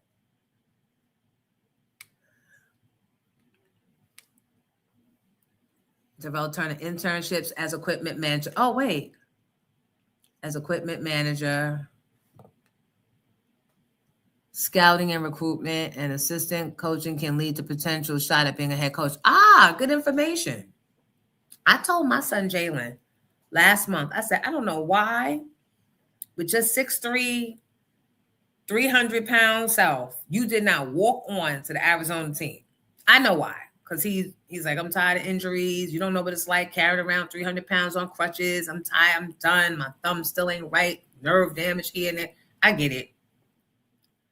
I get it like Giddy. But I said, you need to go over there and get an internship, either being, hold on.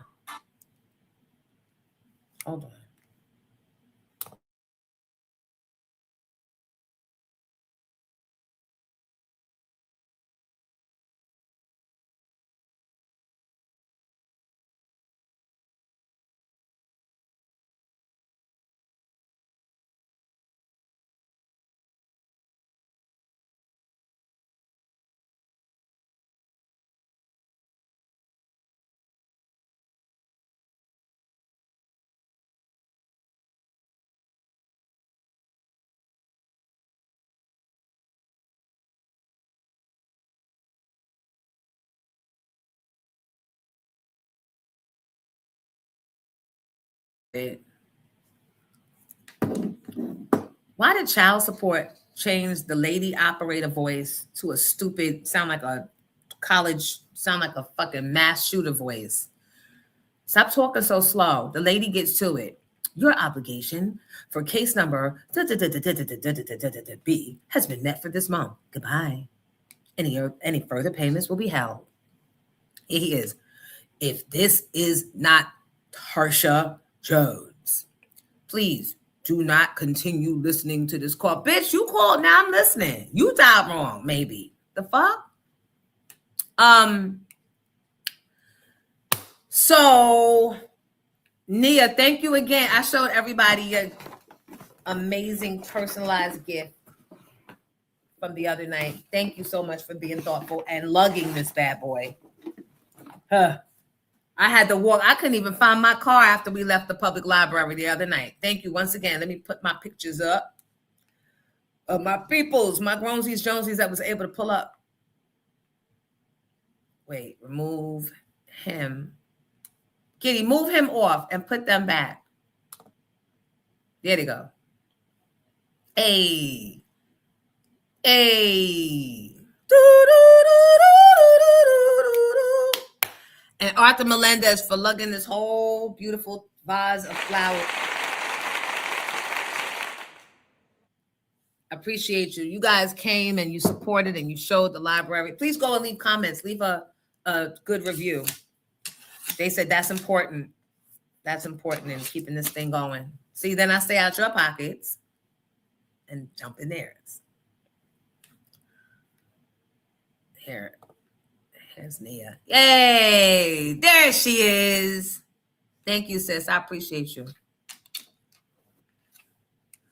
Yes, they represented for the whole Jonesy's Grownsie collective. We had a nice bunch.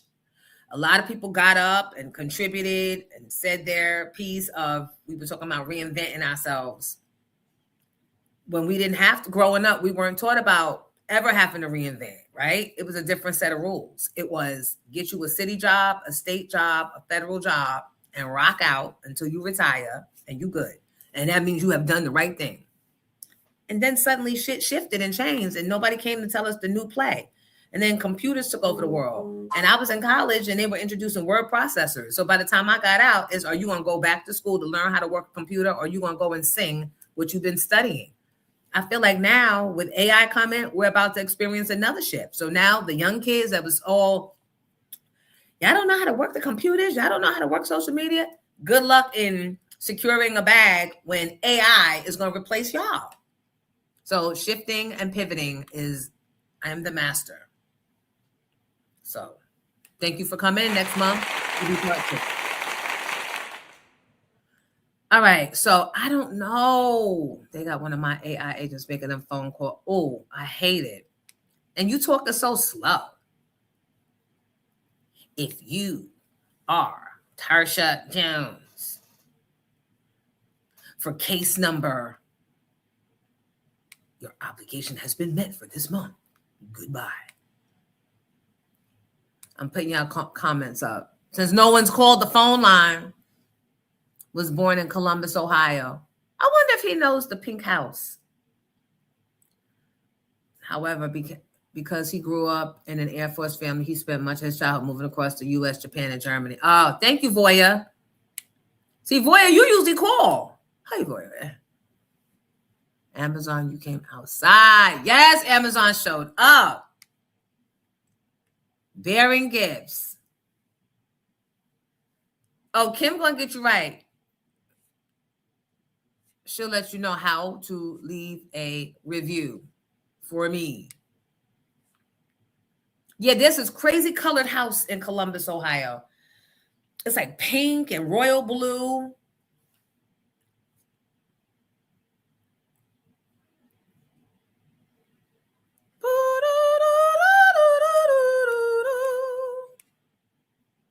I want to go back to using typewriters and landline phones. Me too.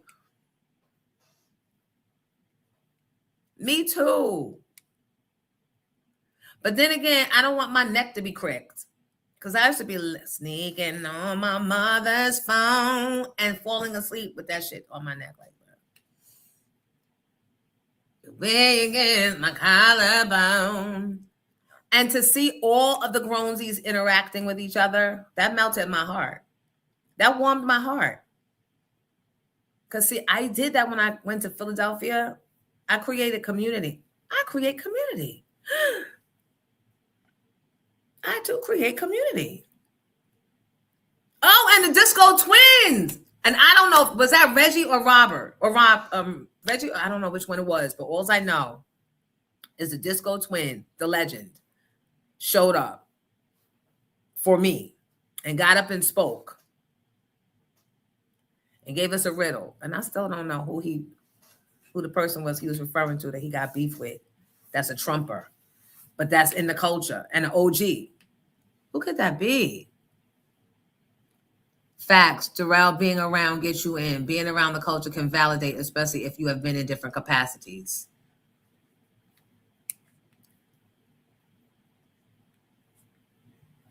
Now I'm going back to see what that comment was. Brick City! You said you've been a fan for 7 days now. Shut your damn.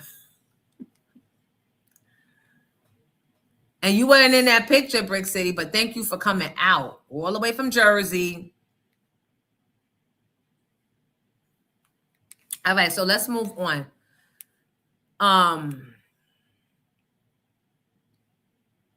Lady Bird, we need to know who that DJ from the Hearst was. Nicole said, I wish I could have been at the library. Time was not on my side. Hopefully I'll make the next one. I lost my job after 30 years. I'm looking for work now. Brand new world. Nicole, you're not alone. You are not alone. And I told people at the event, I said, now it's time to tap into your passions, right? Because it's a lot of people out of work. Like, it's a lot. I'm hoping that they extend unemployment, child. That's how bad it is. This is like 2008 when that shit happened. 2008, 2009, a lot of people losing their houses and their jobs. And notice who be in office when this type of shit happens. But I said, tap into your passion, because a lot of jobs are going to be sucked up by AI until they realize that computer can't take the place of a human, even if it's programmed by one. In the moment, AI can't help you. AI can't stop itself from sending you down a slippery slope. Only a human can. So tap into your passion, which is something that you would do even if you weren't getting paid a lot of money or any at all. And you'd be surprised. A woman came in, an older woman with a cane or a walker, talking about how she bakes thousands of cookies for the kids, but she don't know how to get it out there that she's a good baker. So I said, I connected her with someone in the audience that knew how to get her on social media. It'd be simple shit like that. Y'all be having the gifts and just not the connection to it. What are you doing? What?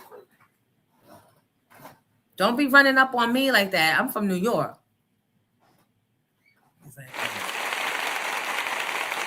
Boop, boop, boop.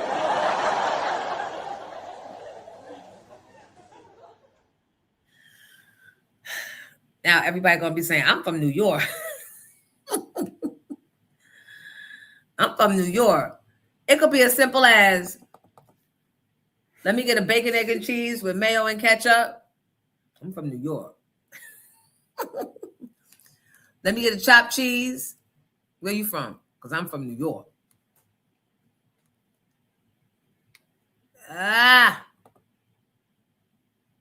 Hey, Soul Cakes. Yep. Flupe, I don't even know if, I think certain words with the AI phone thing get blocked out. Override. Don't nobody want to fucking work and answer a phone and answer a call and answer a question.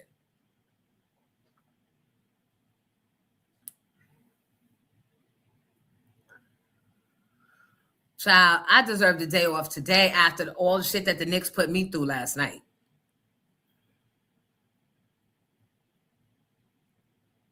I'm coming. Big R, I'm coming. I'm coming to a video shoot. I need a cameo. The legend needs a cameo. But I like the way you, listen, what you got going on over there, Big R, is my type of carrying on. I'm surprised I haven't been around it or knowing about it, but I'm seeing how you put it down. Everybody go to Big R's page and y'all will see. If y'all probably already over there. I'm always last to the scroll. How do I get in? I need to be invited into some shit. Like, I'm like, how you having events and I'm not like there hosting and like doing something. Like, I complete the cipher. Like, so stupid. Yep, everybody looked so cute. And they were friendly with each other. They were meeting. I'm this one, I'm that one. We went around the room of the who's who, of the Gronesies, Jonesies. Yup.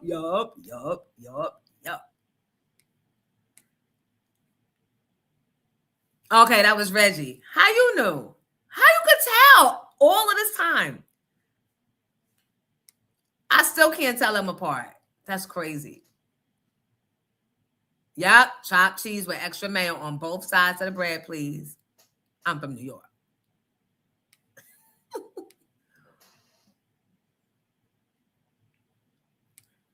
Wait, so the people was about to that the outside party that Dolan. Yeah, Dolan gotta get something. We gotta remind that nigga. We gotta remind him who's in control here. We don't care what you own. You won't own shit if we decide not to play no more. He gonna cancel the outside party, outside the garden, the watch party in the last few hours beforehand. So they didn't even have a chance, the people that made plans to be there, to find someplace else. Yes, Love J. Look, I'm gonna use that when I go to the store later. Don't be breathing on my neck like that. Back up from New York. Hey, I'm here. Hi, Boyer. Hi. First of all, you look so beautiful. I'm so mad I couldn't make it out the other night. You look good though. I know it was a good time. Thank you. And it was the weather held up, so it wasn't too hot. I wasn't too hot, and everybody had so much like positive energy. You see how everybody's standing around, they were talking and introducing themselves and contributing to the conversation, helping each other, exchanging business cards and getting contacts. Yes, well, I'm going to come outside. Like I typed in the chat, I'm going to put my verses on. I'm going to make it a point to come outside. Like I'm one of those people, like we already talked about it. I'm a sports mom. Then I got multiple businesses going on. So like I'll put something on the calendar and then it'll come and I'll be like, oh. Right. You gotta pick and choose.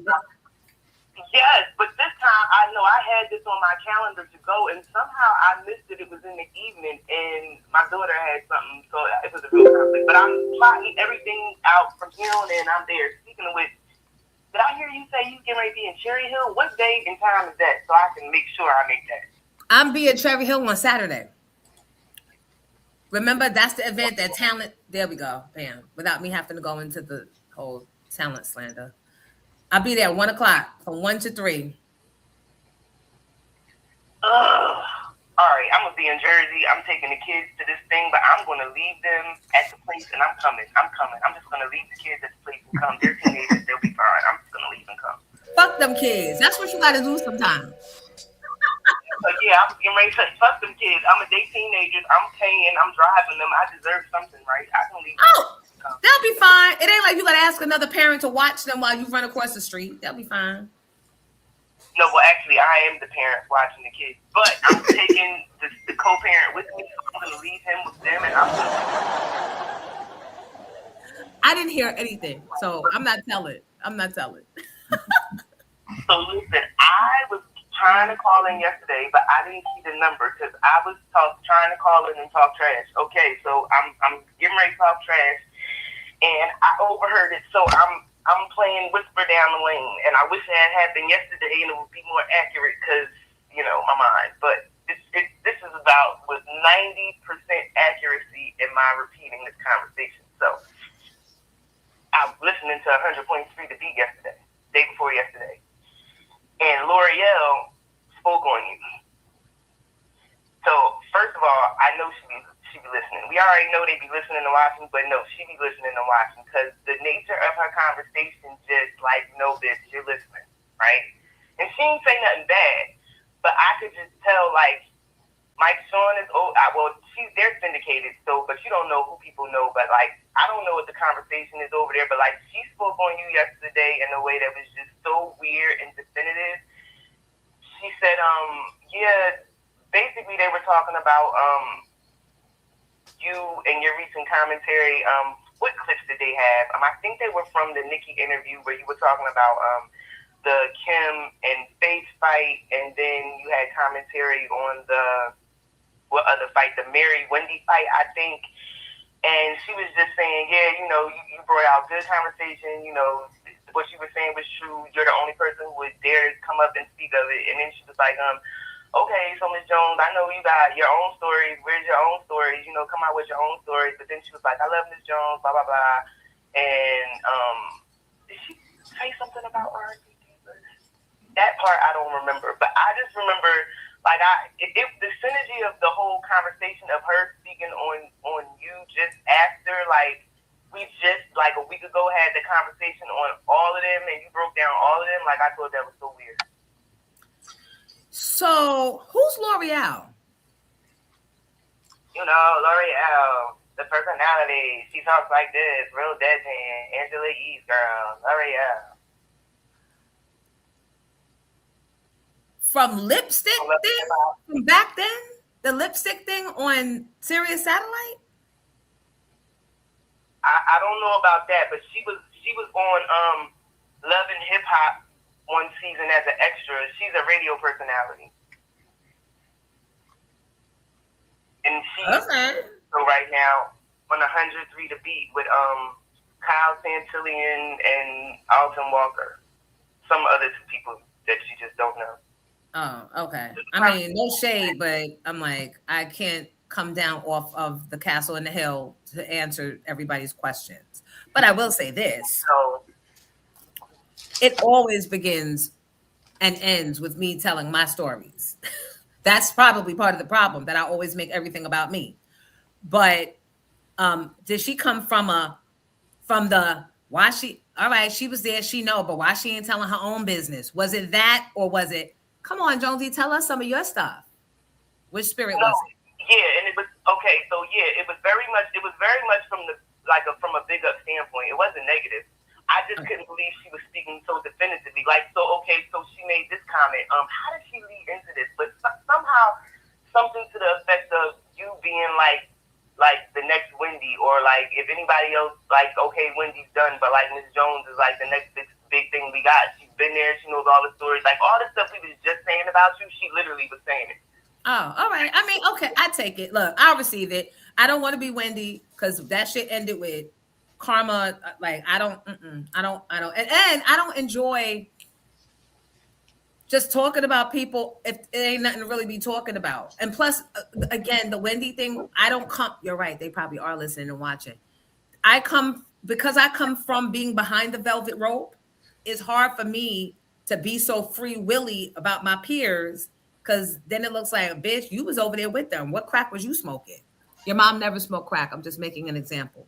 Like, right? Right. I'm bringing all of this up to tell you, like, see, I don't even know if their show is syndicated or if they're, like, actually at 103, because who is Kyle Santillian and Alton Walker? Like, she has a little rep, but I don't know that. Oh!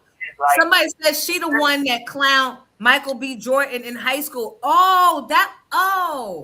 She's pretty. Okay.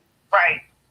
So, but I think like I'm just saying, with you, with all the traction, with the New York Divas and all of this, with all the stuff that happened with Mike Sean, because people are petty and listening, like, I'm just saying, like, you already know, but, like, people are talking, because the conversation was so weird. Just like you just said, like, well, why are you talking? The conversation was just so weird for her to bring up and then just be so definitive about it. It's like, who put you up to this? Why are you talking about this? Okay. All right, well, thank you for bringing that back to me, because it's good to know, because niggas will really quickly act like, oh, she not on radio no more. Where is she at? Bitch, in your living room with your coffee in the morning, because you know you sitting there watching on your fucking phone. You don't want to miss nothing that I say to me and my motherfucking roof. Where's that? Right. Go Knicks.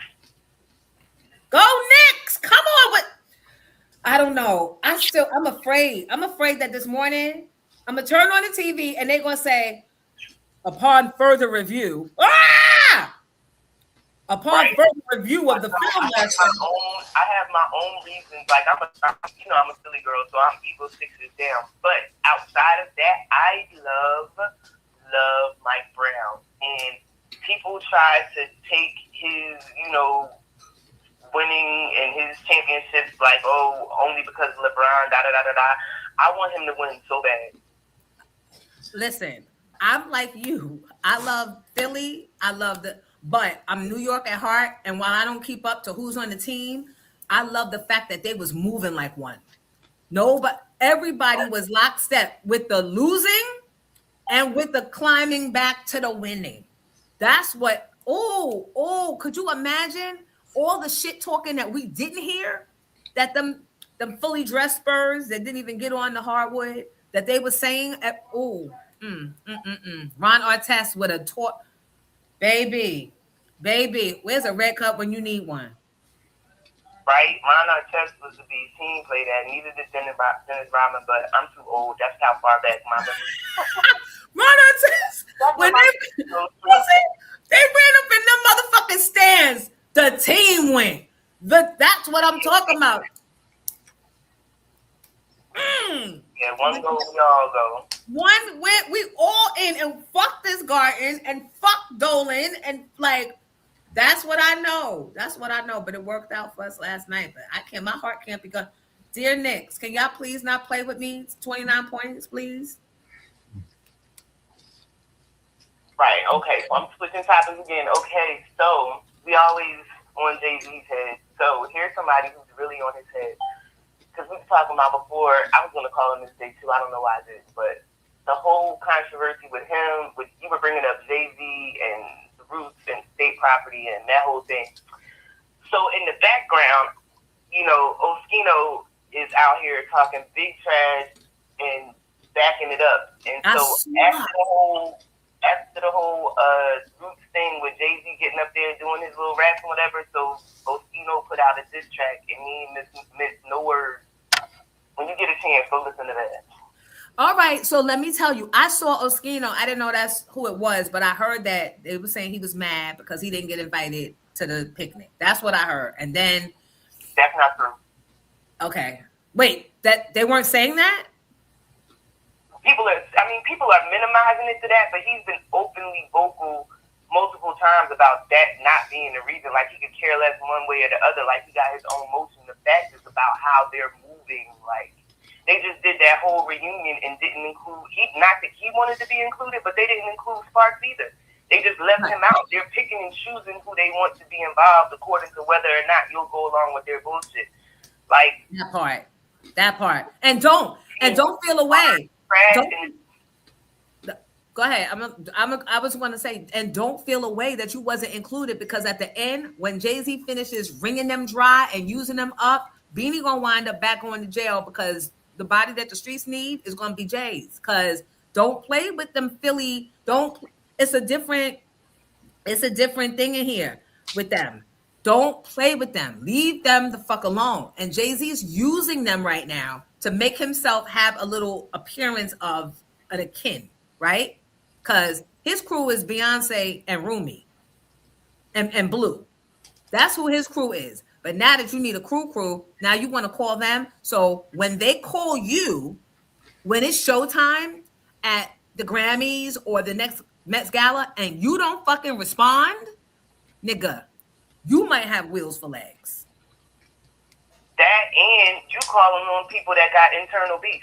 They're beefing internally. So him even pulling them up caused the whole beef because they didn't call everybody, and the people that took the money didn't pay everybody. So I mean, there's a whole bunch of stuff. Like I don't know. And I like the fact that, like you said, he coming with receipts and he's dropping all these lyrics and all these people's music from Philly, unknown groups that used the music first, that had the music first, and then Jay-Z signed them, stole a shit. Can't say stole, because I guess if I sign you, I own you, right? Allegedly. But stole other people's stuff that was already their material, and you judge it up and bring in a co-host, and then now you want to claim or bring all that shit out. I want to hear it all, and then go find his.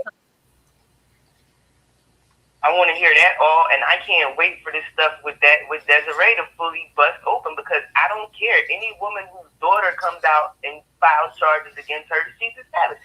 Something when that whole thing busts open, like I'm telling you, she's really got Jay by the balls some kind of way that we need to know, and the whole thing needs to be exposed. Yep, and he fucked with the right ones on the wrong day. So, and don't let Dame Dash get a microphone.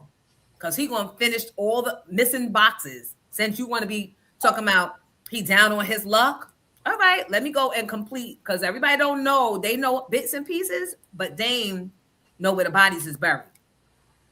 He does, and right. So they always try to the person that is telling the truth is always the person they're trying to ridicule, stomp down, and keep in the corners. I don't think that Dame is lying about anything, and people keep trying to minimize him. Just like this, case in point, right? They just put this story out this morning about how what's the new one? Not Shiloh, but the new Pitt girl is taking Pitt off her last name. She only wants to be Jolie.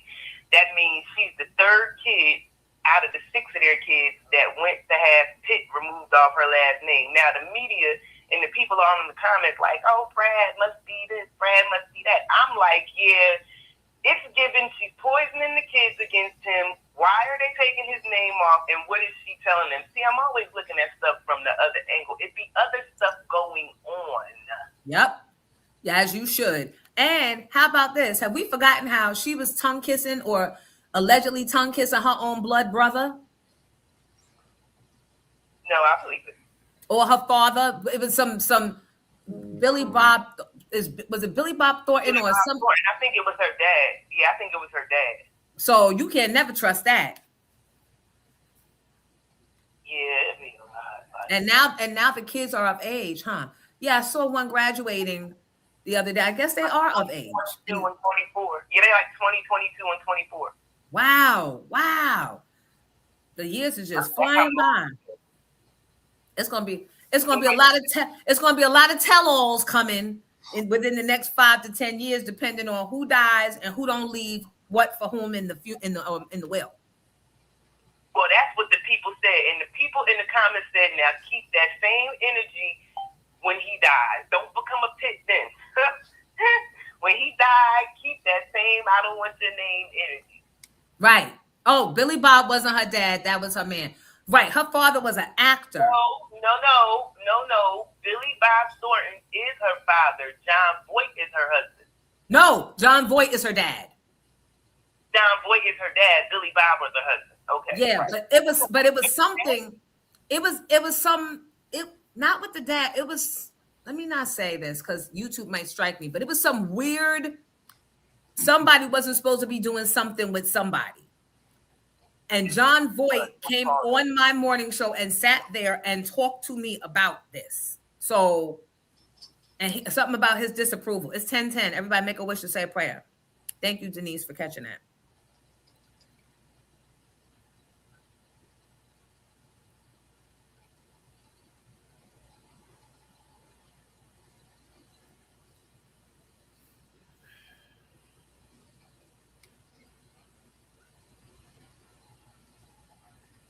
And Jalen broke into my IG last night and filmed him and his friends watching the game. And that cough concerns me because I'm wondering why, like the cough was, I don't know. I got to get him to somebody when he get here. The mom and me don't even care about nothing what he was talking about. That he had a whole lot of money bet on the Knicks. How you got a whole lot of money betting on the Knicks and ask if...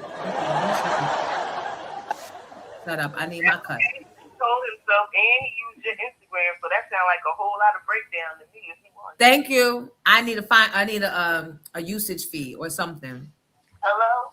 Because hello, that's what it is. There it is. She was kissing her brother in an inappropriate way. Yup. Too much. Brother. Yup. Separating everybody from then on out. Right. So who knows why Brad left? Who knows why Brad left? We always assumed that she made it seem like he was doing something unsavory, but we know what you was doing with your blood brother. Nasty. Right, and she's old Hollywood. I don't think Brad Pitt is. I think he's first generation. She's old Hollywood. Her dad been in. Yep, he's very old and very statue, very casket looking, very stiff. It's given, Brad was, appalling. Right. Giddy, do you have any of the notes? There's no notes in here of the stuff that I've been sending you. Yes, I do. I just. And we talk about Carmelo Anthony now. Here's the thing.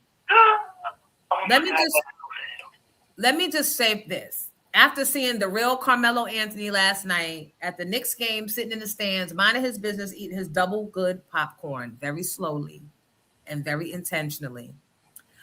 I don't know if I like people that name their children after celebrities and you don't have nothing to do with that celebrity, because now with all of this negative conversation about the Carmelo Anthony kid with the K, people that don't know are thinking it's Carmelo Anthony with the C. So number one, stop naming y'all kids after celebrities. I don't care how much of a Knicks fan you was or how much of a Syracuse, I don't care what it was. Stop doing that. Are there two sets of justices in this country? Yes, unfortunately. And hopefully they'll appeal and he won't serve the 35 to life. But this is when we need people that have access to the files and the pictures of the judge with the white boy who the boy allegedly stabbed, with the boy's father, and the judges, and all of them are in a picture together hanging out, which means they are friends, and the judge should have recused himself. He should have never gotten to, and the boy stabbed him not even with a knife. It was that cleat thing, like a cleat thing. And the white boy should not have jumped up, but because Trump got these white boys thinking it's okay and they could say whatever, they're saying whatever, and then you getting bodied. And then you getting fucking bodied. I feel so bad. I feel so many different ways on that. First, in regard to, and who knows what happened,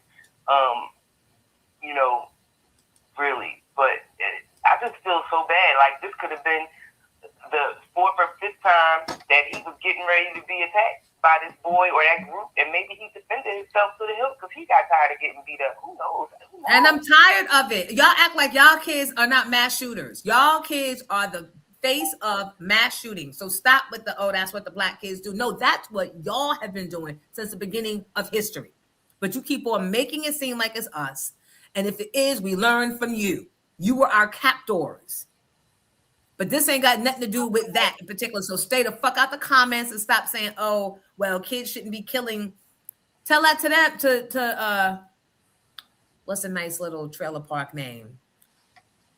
Tell that to Jaden when he's. Don't come in here. Don't come in here. Because, Che gonna come in here trying to censor me, but the Lord don't want you to see white people that way. You have to stop being that way. Here we go. Not that you even knew I was gonna say that. That means I'm listening to you, and I'm respecting what you're saying. But no. So what you think about this Carmelo Anthony kid that's going to jail for 35 years for defending himself against? The kid pushed him and stabbed him. He had been fucking with him. Bro, that doesn't give you the right to take away his life, bro. That's crazy. But he's all right to take away his. You can't do nothing more in this life once you die. And if you take that away from somebody, then you have to pay the consequences. No, I don't want that. I don't want that. Well, I'm telling you now. If so, well, you don't have to do it because I'll do it for you. I'm not saying that in life that he can't find more purpose because Moses killed somebody in the Bible and then he was sent to isolation for 60 years.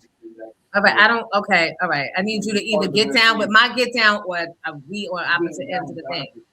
He said, "I'm getting down with God's get down." Well, God sent me.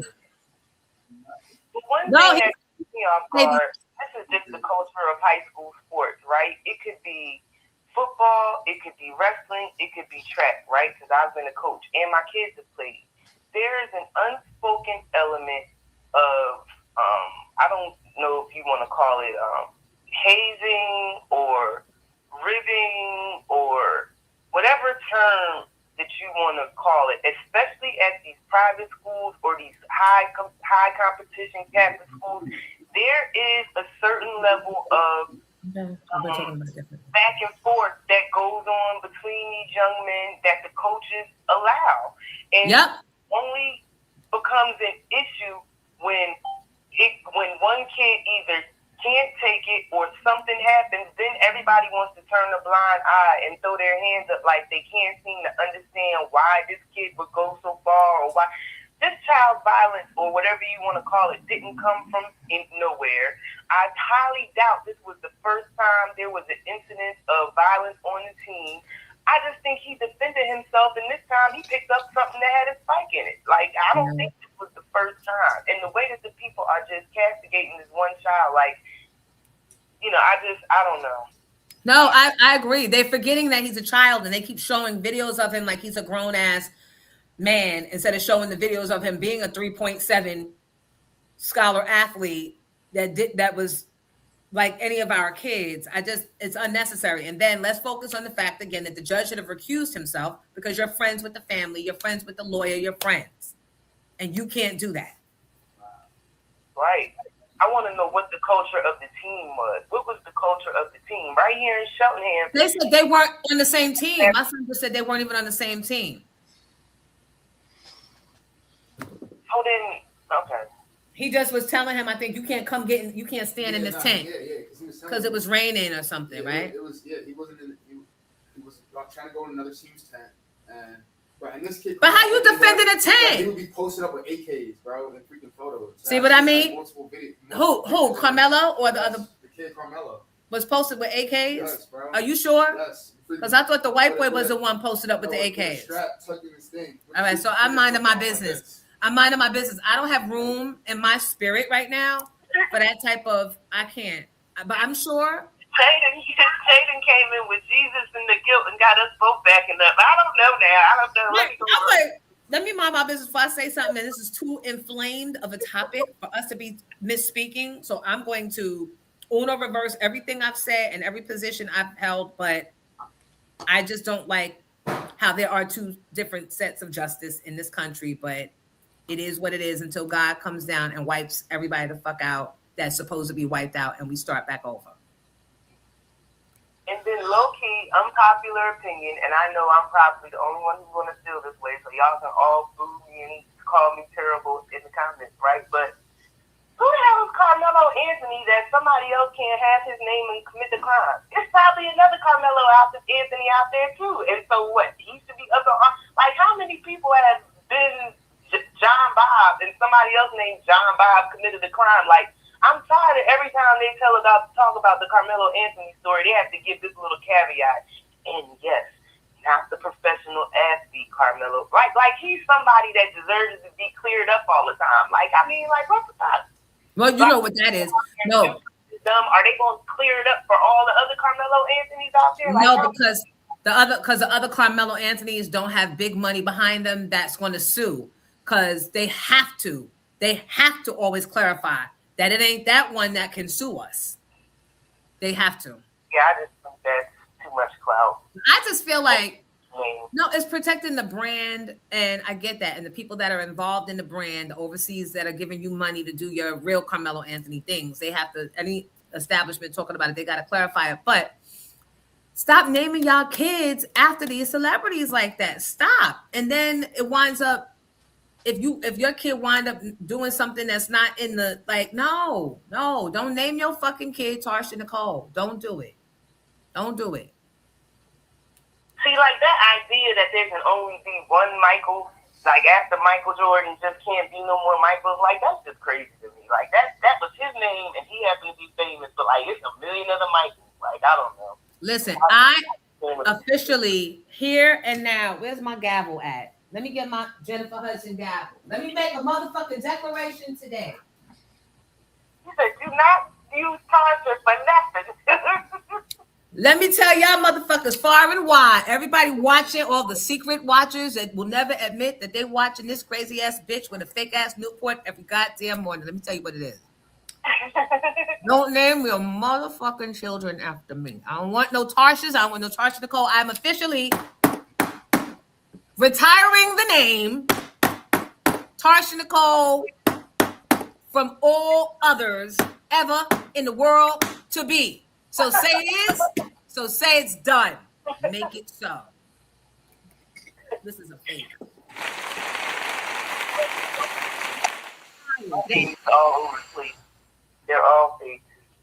We will ignore you if you are.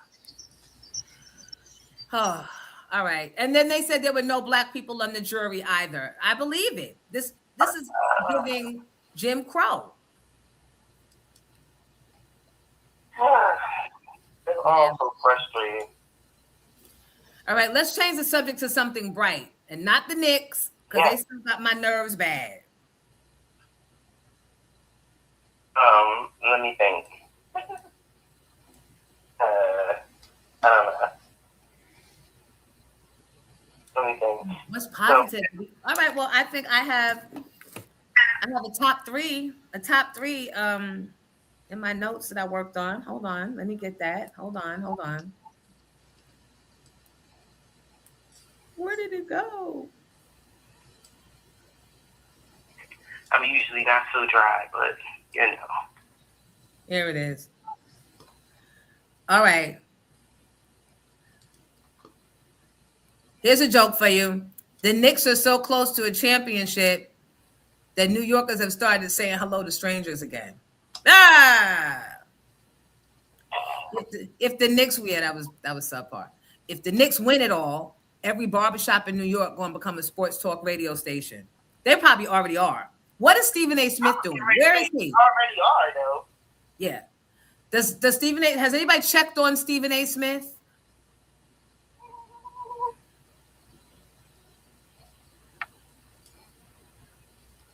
He's gonna cut up today. Hello, am I still here? Yeah, no, you still there. I'm reading these things. The top 3 things that the Knicks need to win the championship. Rebounds. Does that make sense? Mm-hmm. Defense. They gotta keep pressing that defense. That's what I was about to say. They gotta keep pressing that defense. Do you think they're mad that they didn't draft Wemby, whatever the fuck his name is? Mm-hmm. I don't even want him on our team. I don't think he would last in New York. San Antonio's good for him. Yeah. Keep that shit over there. If you ain't from here, don't come here. Big R, look, so, Al said the surge protector's back. Remember I almost died? Remember? Oh my God. This was up against my bed, and my bed caught on fire. But not me. Because I'm already too hot, baby. Or maybe because my bed is too cold. I don't know. So what else was there? What else is going on? Really nothing bigger than the Knicks. Oh, what are the Nets saying? And how are the Nets feeling right now? I didn't hear that last part. It went out. What you say? What are the Brooklyn Nets saying right now? Were they at the game? They staying quiet, I would imagine. Oh, Stephen A. is on his show right now. What is he saying? Has he said anything? I'm just reading the comments. Off his hairline. His hair probably jumped back another half an inch. airline. Oh, I'm telling you. Stephen A. is arguing with Trump. Huh. Check the notes. All right, let me go in my notes and see. Oh, let me tell you about this. The gas stations are putting screws in the pump so that after you leave, your card is still open. It's not completely able to click off because there's a little screw there. So you can't see it, especially in Jersey, because they don't let us pump our own gas. And somebody pulled up, caught the screw and pulled up, and the Arabs, yeah, they were Arabs. They was mad. You could tell that they knew exactly what the hell they had been doing. So pay attention to your debit cards if you're paying, or your credit cards if you're paying for gas, because the screw, how you screwing? Just like this. All right, this gas station in Riverdale is fucked because they just got a call doing some illegal shit. Look at this. Yo. Take that the fuck out. You see it right there. You bloody motherfucker! You know what that is? No, what is this? You know what the fuck that is? You know what the fuck that is? You're skimming my fucking car. Take that fucking shit out. Take the fucking shit out or I'll get the cops over. Take that fucking shit out. Take that fucking shit out. Take that fucking shit out right now. Fuck you. Fuck you. Fuck you. Take that shit out right now. You see that fucking shit? You see that fucking shit? Take that out. You talk like that. All right, I'll get the cops down here. I'll get the cops down here. Who the fuck do you think you are? Call the cop. I'm calling fucking cops. You're skidding fucking cars. You're skidding cars, you motherfucker. You know damn well you're fucking skidding fucking cars. You damn. Yo, take that shit out. This is not take this shit out. I'll call the fucking gas company. I'll call it. You know what the problem is? Take that shit out. You know exactly what the fuck it is. That's why you're so mad. That's why you're so fucking mad. Fuck you. I'll call Shell right now. You don't know who you're fucking talking to. You don't know who you're talking to. Take it the fuck out. Get out from here. No, take it the fuck out. Take it out right now. I'll ruin your whole company if you don't take that out right now. Okay. Take it out right now. Take it out right now. I'll ruin your whole company. You don't know who you're fucking talking to. Who you? This is not fair. I don't care. That is not legal. That is not fucking legal. Fuck you. This is not fair. That is not legal. Pull it out. Pull it out. You skim my card. I'll have. Listen. Claim to the office? Yeah. Claim to the fucking office, motherfucker. No go to the office. No problem. Yeah, no problem. I'll go to the fucking office. You better fucking remove that by the time I get back. By the time I get back. They will do it. That is not what you work for them. Fucking remove it. Why are you so fucking pissed if it's not your fault? Why are you so pissed if you're not fucking I'll go to them right now. Yeah, don't call me a motherfucker. Remove that shit. Hey, remove that shit right now. That was so funny based on how they were cursing. They cursed the best. Boy, are you still there? Yeah. I'm still here. Did you hear them cursing? How you curse like that? They just be putting words. Yes, I was sitting over here giggling. They just be going, you fucking mother. You the word.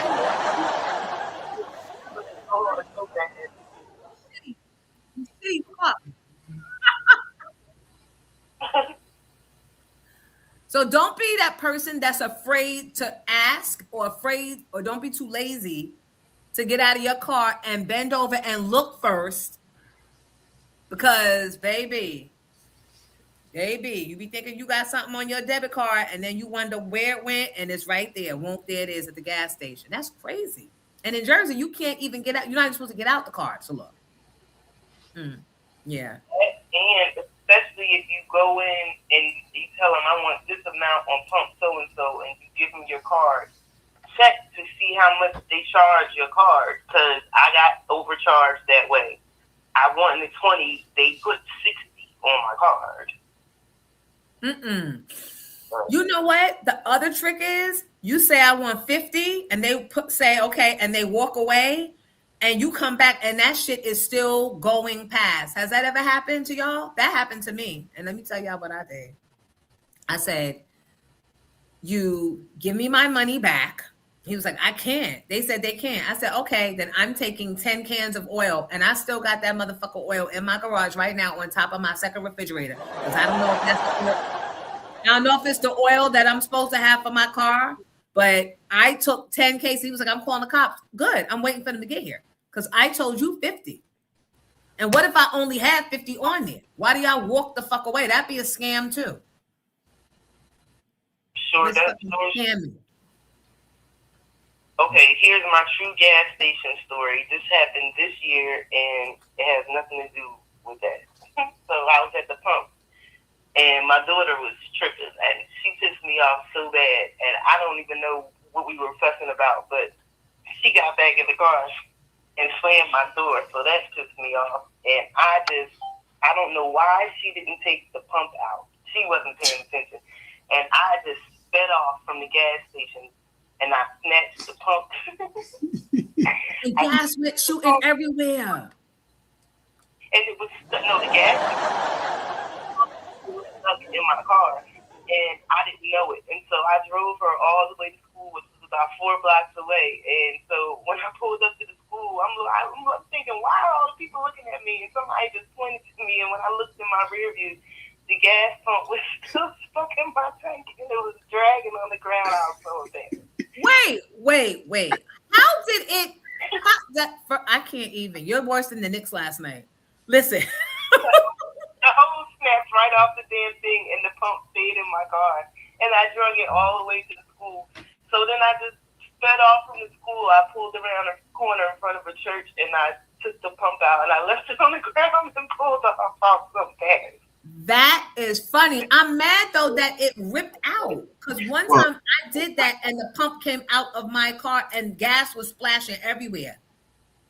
Oh my God. Can I butt into your story? So I asked somebody about that, and they're making the gas lines now that they do separate because it happens apparently quite often. Yeah, well, I'm one of those people. So embarrassed.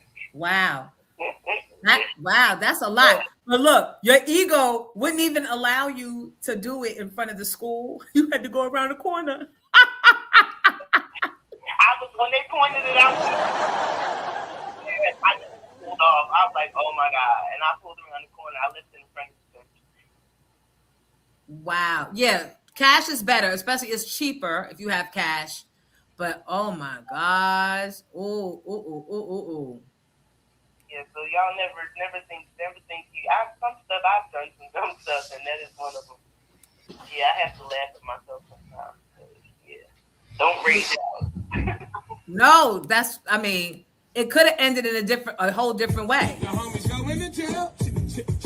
Said you going to jail tonight. The homies going to jail. Said you going to jail tonight. The homies going to jail. Said you going to jail tonight, yeah. The homies going to jail. Said you going to jail tonight.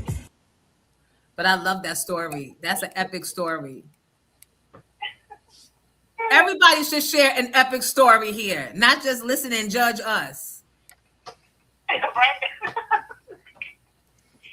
your mother. Right. Not us, because we from New York. And Philly. I one and the same. Ground stuff for sure. I had stomped enough New York ground. You know, I had walked from Manhattan to Brooklyn. I have walked all over Harlem. I know 125th Street well. I know New York. I'm not even going to go into. I have to. I'm because niggas is listening. Before I know it, there'll be a book about my life written by other people that just be watching the show. So thank you, Boya. Thank you. All right, have a good one. I appreciate you always for giving me someone to talk to. Have a good day, and let's go Knicks. Anytime. Go Knicks. Anytime.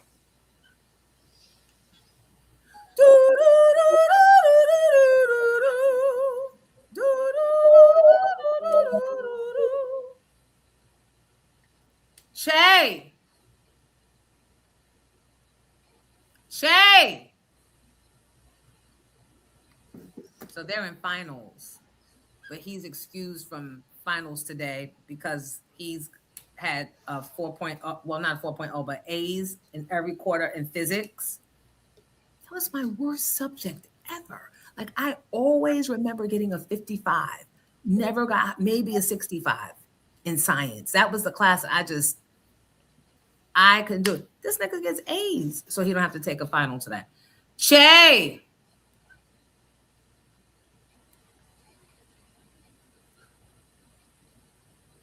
Somebody sent me a text for you. I don't want to tell your business. So come here.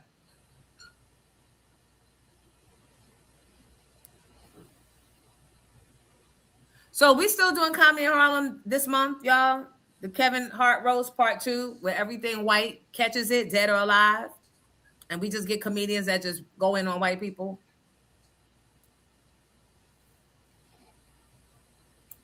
Boy, listen, I don't even know how my mom got me out of that. Like, I remember her and my father going up to meet with the science teachers.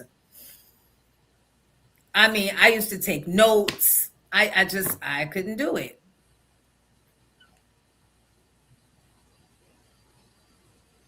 I could not do it. What happened with the gas? We don't pump that in Jersey. Yeah, they got a screw in the thing. They're screwing us. The screw keeps your card's information running. The screw prevents the thing from actually cutting off. So when the next person comes in, that's on your card. That's on your card. So I guess I don't know what they're doing, how they're taking the money, I don't know. But all I know is when you go into these places like IHOP, and maybe bigger even than IHOP, you got to be careful what you ask for, because they're selling fake eggs. And I'm not even talking about the powdered eggs. I think we all know by now, when you go in IHOP, expect them to use powdered eggs unless you ask specifically for shell eggs. I feel like we had this conversation before, but there's always someone new that's not in the know. They are screwing us for real. So, Giddy, is Giddy still here? You have the egg story? This is disgusting what they're doing. This ain't even powder. This is some, hi Debbie. This is some, I got you. Whatever they're using has 3 components that have contributed to cancer, carcinogens. And we're not even knowing that this is what they're giving us in hotels. When you got that free buffet, they're laughing at us because they know it ain't nothing but freaking, you'll see when he pulls it up.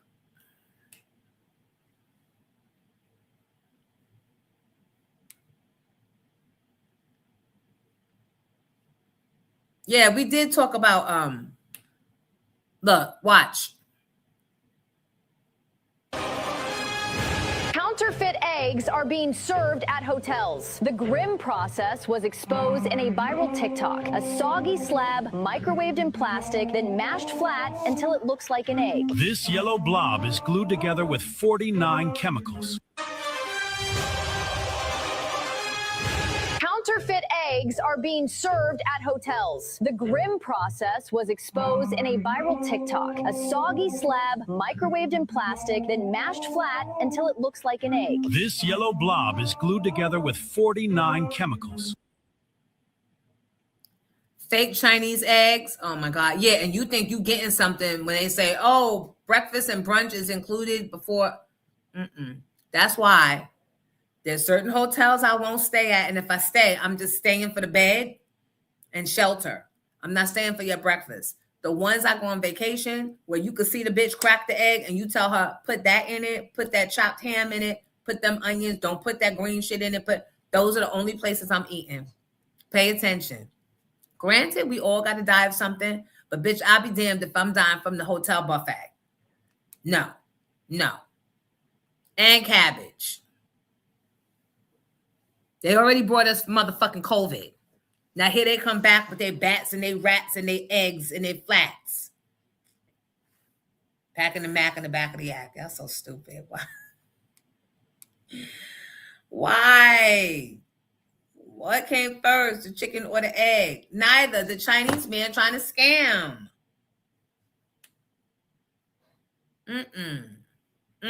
Nope, not unless you can see the little Mexican lady sweating hard, cracking the eggs going next, and you can look and see her crack that egg. Nope, don't do it, people.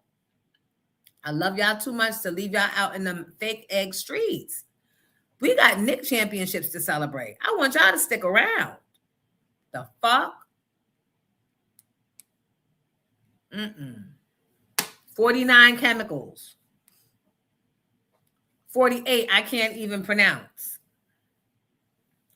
Now, I asked you to come in here. Somebody wanted to speed train you. I'm about to say no.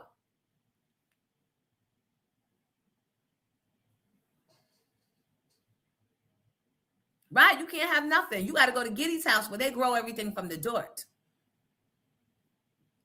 From the ground.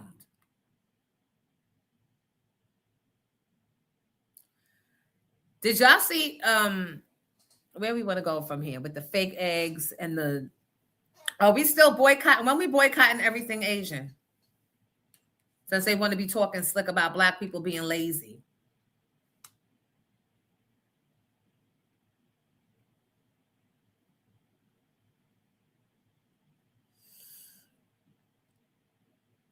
Good morning, Monique Mitchell, my love. The Villanova connection. Wait, when I ran in the house after the win, I was screaming all around. Remember I told y'all that Che was being against because he don't like Jalen Brunson because Brunson always puts belt to ass on the Sixers and Che is all in with Philly. So after they won and I ran in the room and he was like, I'm trying to sleep. He didn't want to hear all my foolishness on my way out. I was like, hey, you going to that Villanova football camp, bitch?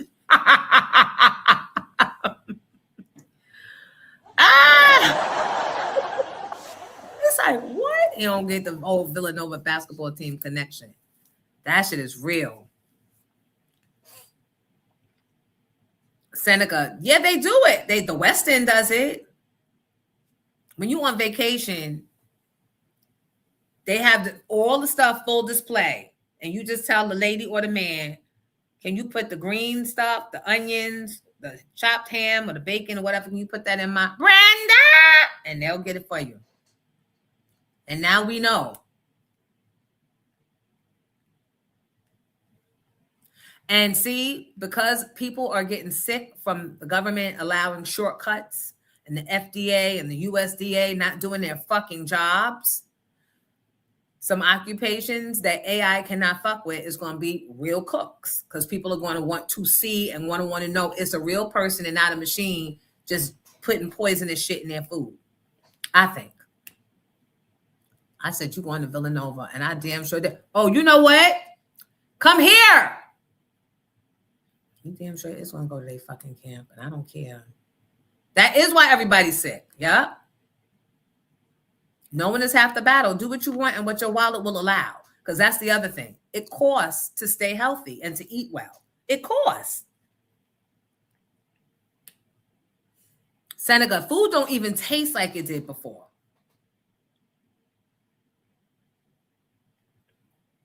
It doesn't even taste like it did before.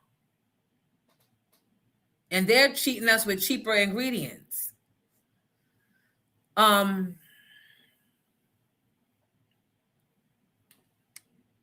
know, Monique, we are all, I got to get out of here a little early today because I got shit to do. I got to go all the way to Jersey Shore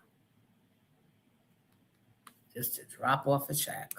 Matter of fact, we should call there and see if we can, because he'll be there tomorrow. Maybe I could send a check tomorrow, and that would save me.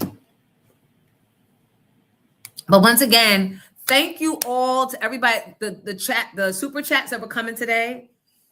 I couldn't interrupt my guests every time you guys were sending me donations, but I thank you so much from the bottom of my heart because I saw everyone. I remember everyone. So thank you for the donations, and thank y'all for the cash apps that y'all be sending during the day. Thank you for the Zells that y'all be sending throughout the day. Trinero, hey, when did you slide in here? Debbie said, I came on late and you leaving early. I may not have to. I just need a second to call the school and see if we bring the check in tomorrow, is that too late? So just give me a second.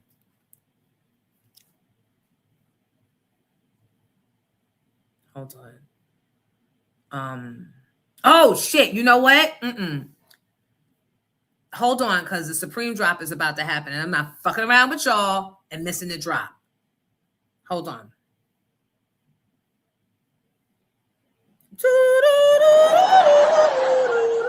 That's funny.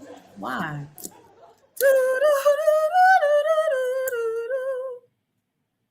Taylor's like, you like Supreme more than us. You're talking about clothing coming out and you not making it. I don't think that's funny.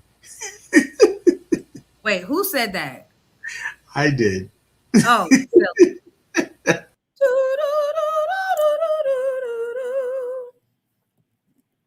Giddy, remind me when it's 10:55 so I can get on. Okay. You as bad as the person that had me remind them about Cardi B's makeup coming out that day. Who wants makeup to? No, I'm sorry. It was hair products. Okay. You want to smelling like, what's the baby father's semen? You want your hair to smell like the morning after pill? You want your hair smelling like a strip hole? Okay. Stop it, Jonesy. Stop. We like Cardi here.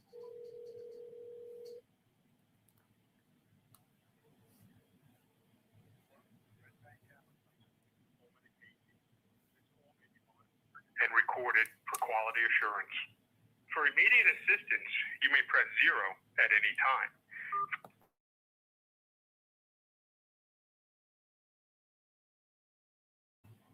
I said, I don't got time. I'm from New York. Stop.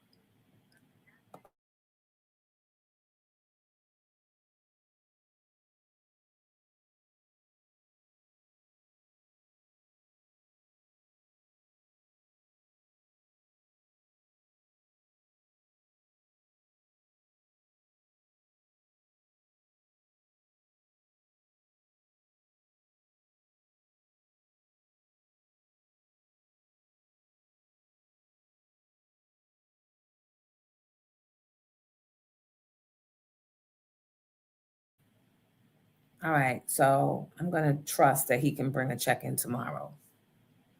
But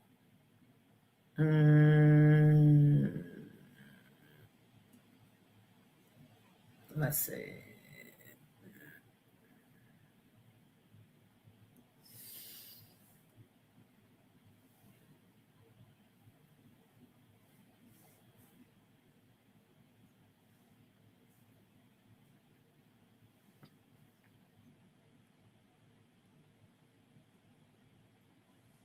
All right, they just got back to me from the Queens Public Library, people.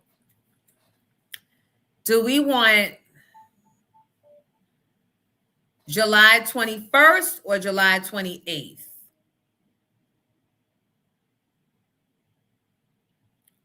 What day is that? What days are those? Hold on, let me go to the calendar. I know, I think July 28th. I think that is a Friday. Those are both Tuesdays. Oh, why are we stuck on Tuesdays? Do we want July 21st or the 28th, people? They asking me. I'm going to defer first to those that actually showed up.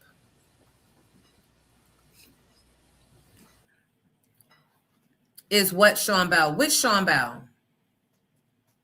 What's Sean Bell? I think they're referring to one of your posters, but that was not Sean Bell. I was putting up the flyers while you were on the phone.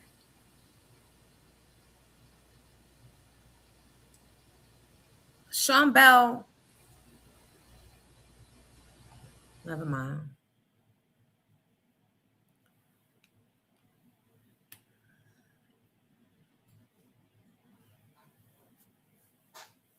Oh.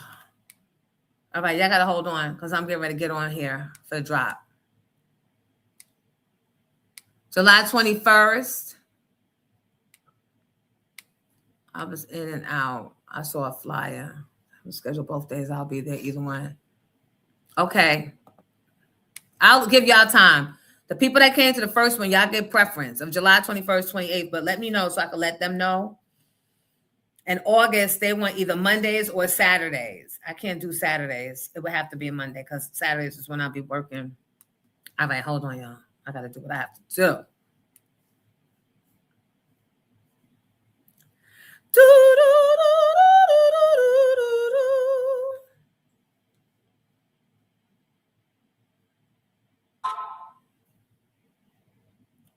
Yes, ma, siesta. Is it siesta or fiesta? Siesta is when you go to sleep, right? Fiesta is when you outside. 21st. Sunshine Pixie, 21st. I'm seeing 21st. I love it. Sometimes I still have like Supreme stuff in packages that I haven't worn yet. I don't know why. You know I'm that collector.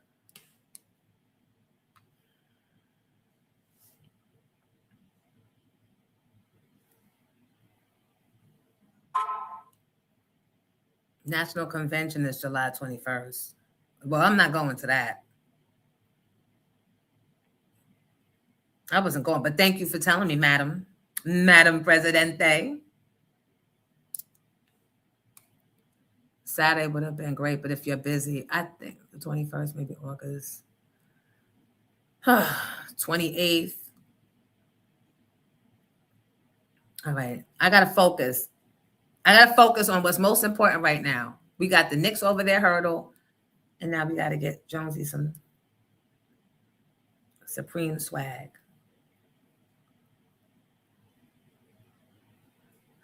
Does anybody in here know what a Hulking bag is?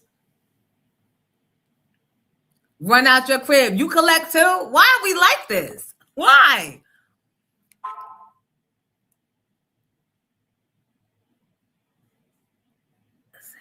But listen, and I get sick to my stomach when my children are actually cold and they come and get a hat because it's in a basket and Supreme. But I'm cold. No. Go put on a non-Supreme hat, but it's new. Sherelle, why nobody told me about the Hulkins? So I ordered one by default because I saw it on Supreme and I was like, I don't know what it is, but whoever has too many bags. And then I saw somebody at the football camp with it the other day. She was actually able to fold because it started storming. She folded my chair up, threw it in the Hulking bag, and rolled it away. I said, I said, I have one. I just didn't realize, yeah.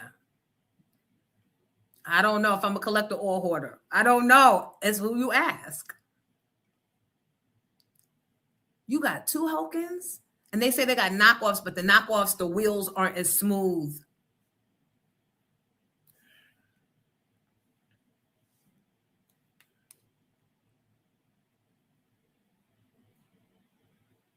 Right. Get a regular beanie. You don't need the Supreme. Sherelle, let me tell you, I'm about to get my whole unmitigated Hulking life together. Have a great weekend, Shea Bella. Yeah, I got it just because it was the only thing left from the new drop. They had a Hulking Supreme bag. I didn't know what it was.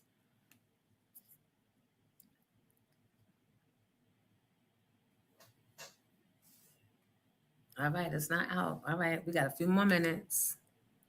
Arthur Melendez Jr. also says the 21st. So I think we're leaning towards the 21st, y'all. Moon Girl Creative, what say you? That means I could put the little cocktails in there too. Sherelle, yup. They did that day. The red one was sold out, so I got the black one. The black one serves me better anyway, because if I'm planning to use it at any of the RBC games, they're not looking at me sideways like, if you come with that Bergen Catholic red. Is there a comedy in Harlem this month? We're still trying to figure out if we can get black comedians to come and slander white people. And if Jamie will allow it. Dead or I living. had to go look this up. because I don't know what a Hulking bag is until I look this up. You need to buy a whole damn suit for that. Hulken. I think it's No, Hulken. I got it. I got it. No, up. somebody else in the chat is asking. Oh, that thing is huge. Put a body And in it's there. light.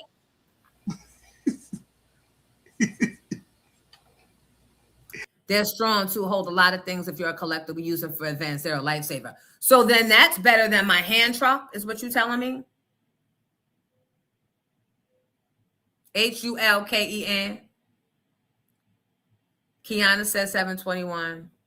We trying to figure that out. Oh, they replaced one for free? Okay.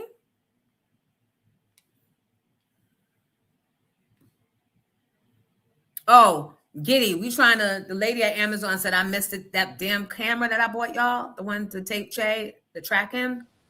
You got to have a phone connected to it. So we trying to go through the warranty because I'm outside of the 30 days return. What did she say? She said, go back to the seller, type in and tell them to go through the warranty of the product. Okay. Because I'm not paying, how you paying $600 and I still have to have an actual camera or actually use my phone?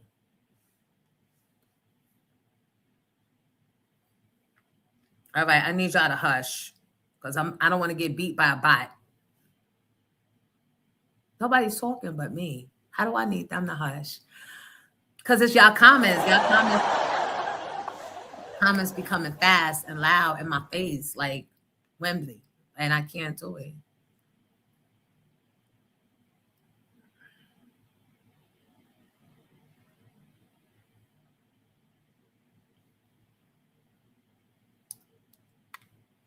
All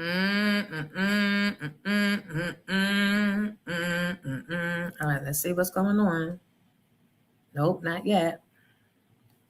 Let me get both phones going. Now you really rigging the game.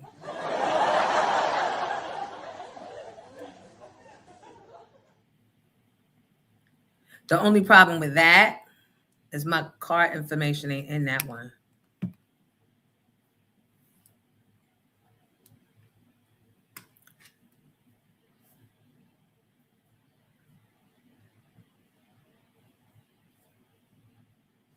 Hold on. Because your 1059 may not be my 1059.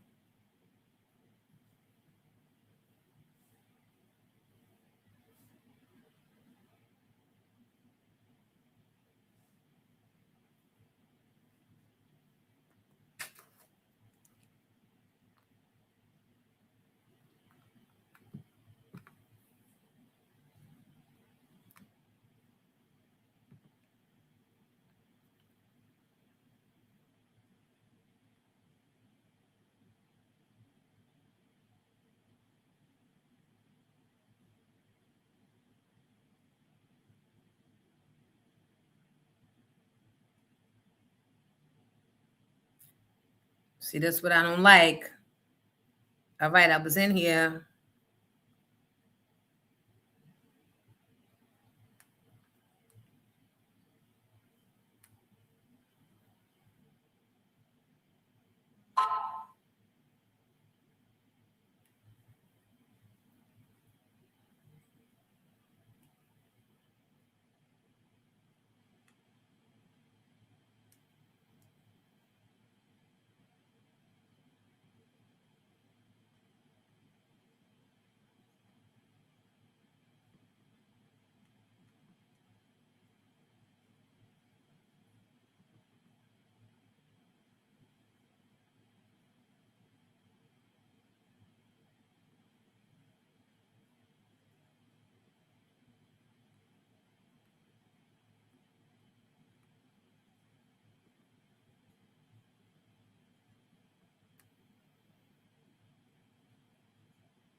Got it.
Oh my God, this is so stupid.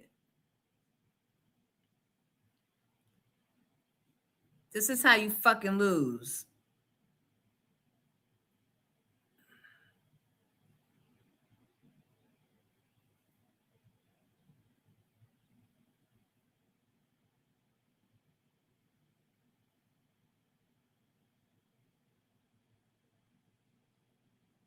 Them fucking bots got, but I got the first one.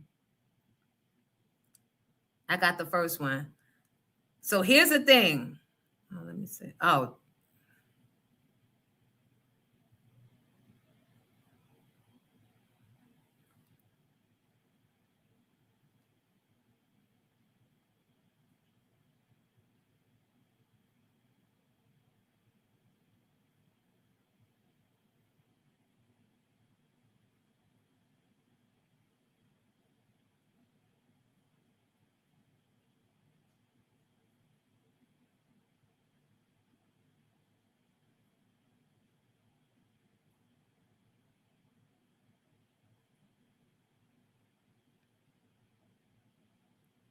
Hold on.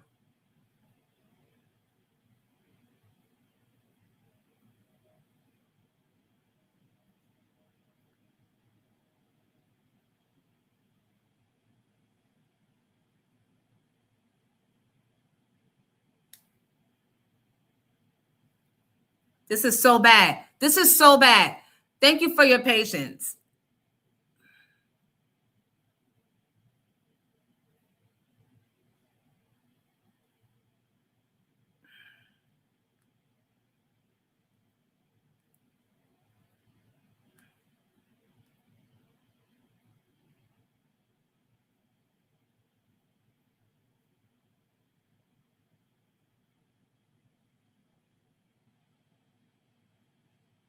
I don't want none of that. I don't want none of that. I don't want none of that.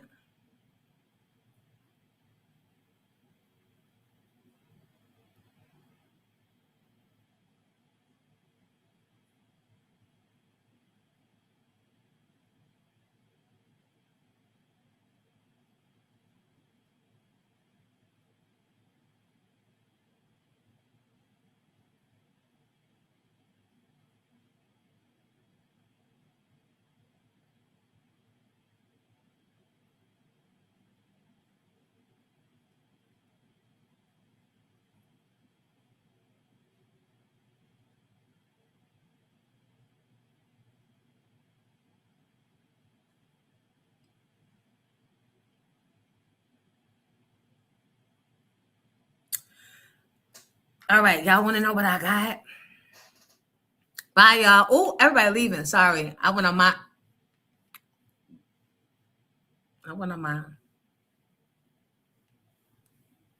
I went deaf on y'all bitches.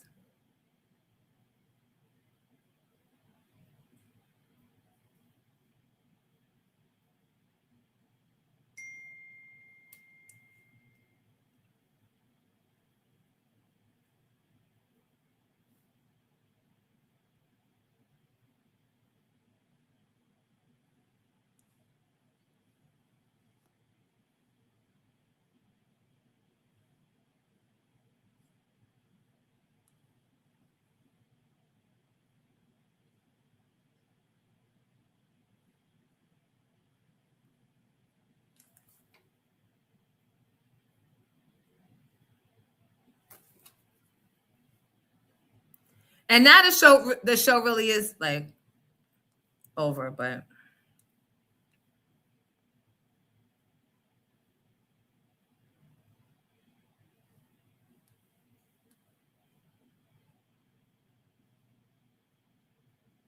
so y'all want to see what I got? After all of that, y'all want to see? Y'all want to see? I went deaf on the. How nice is that, right?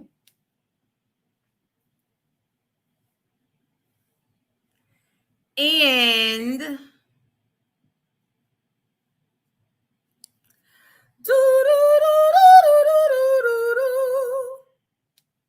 for the boys. And then as soon as I did it, it sold out.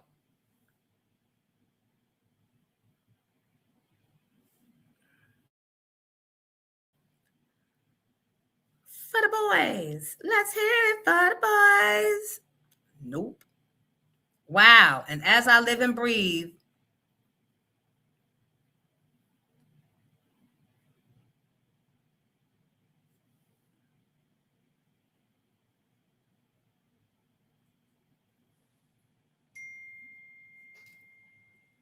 all right.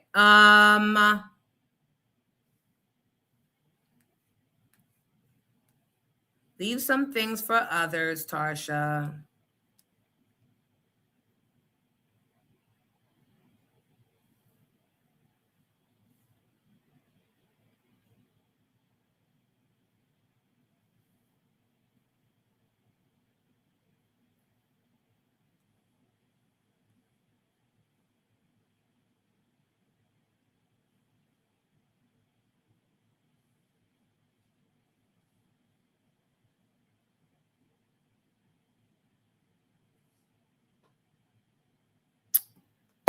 So what did we learn today, boys and girls? Right, Debbie? That's why they like that song. Thank you guys for coming. Oh my God, that never give up. Even when you probably should give up, don't. And that New Yorkers, New Jersey, we built different, right? We learned that today. I know it'd be freezing in the office and then blazing hip hop and R&B outdoors. Oh, also be careful because tonight is supposed to be windstorm, hectic, like 60-mile-per-hour rain, wind. Giddy. Yes, ma'am. What you doing for the rest of the day? The rest of the day, I got another meeting tonight, but people can also check out one of my shows tonight on 105theblock.com. That is coming on at 7 p.m. And then on Saturday, don't forget, check me out on Power 813 The Beat. The own app. They're also on Odyssey. They're on Apple Music. I'm on 8 p.m. That's live. So if you come on there live and you send me a message, I'll shout you out. Hey. Here for the shout outs. What do you well, you've got this going on this weekend. Hold on, let me put it back up to remind people. Right. I'll be out in Cherry Hill on Saturday, guys. So if you're in the area at Vera's, it's a day party. Me, Chubb Rock, and Smokey. Smokey actually put it back together because it was never mind because we're together now. So Smokey will be doing comedy, Chubb Rock will be performing, and I'll be hosting.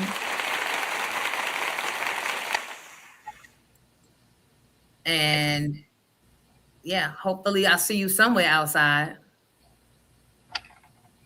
You know, I realized this morning when I had to wake up and These shits are gone, Giddy. I knew it.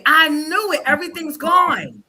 I should have went for the t-shirt. You're supposed to go for it all at one time. You can't do all that at once. You can't? No. Then you should. Because when you try to put people then. But good luck with that. When you try to put multiple things in the cart, by the time you click the third thing, the first thing is sold out. Wow. I learned the hard way when they were little. You got to do one, go back, one, go back, one, go back. So do they come out again, or this was like today and none? One and done? I mean, well, now all of them are sold. Wow, every color's gone now. Yeah, bitch, because you weren't here talking about it. What's going to happen is you have to buy it from a third party. Oh. So they're going to increase, obviously, they're going to increase the price. Yeah, of course. Right. So. Well, next time you got to put us all on with the phones and everybody, multiple people looking for it, and you get this item and you get that item. I'm all right because I don't need to be spending that type of freaking money. But I just let me see what's going on. Oh, we just missed 11:11. Wow. I love that the angel number stuff is catching on. Your dad is here. Oh, he just left. But that was his co-signing. Giddy, have our numbers hit yet? I feel like I'm chasing. No, they have not. And now we're in too deep to stop. Exactly. Neither of us can stop, Giddy. Because by that number, both of those numbers keep hitting me. I don't know. Somebody's trying to tell me something. I just gotta learn what it is. And don't stop, Giddy. Don't stop, Giddy. You know, the moment we stop is when it's gonna come out, and I'm gonna be kicking myself all the way down the street. I'm gonna be kicking you. Don't stop, Giddy. Everybody have a great day and get out and do something. Do something with yourself. All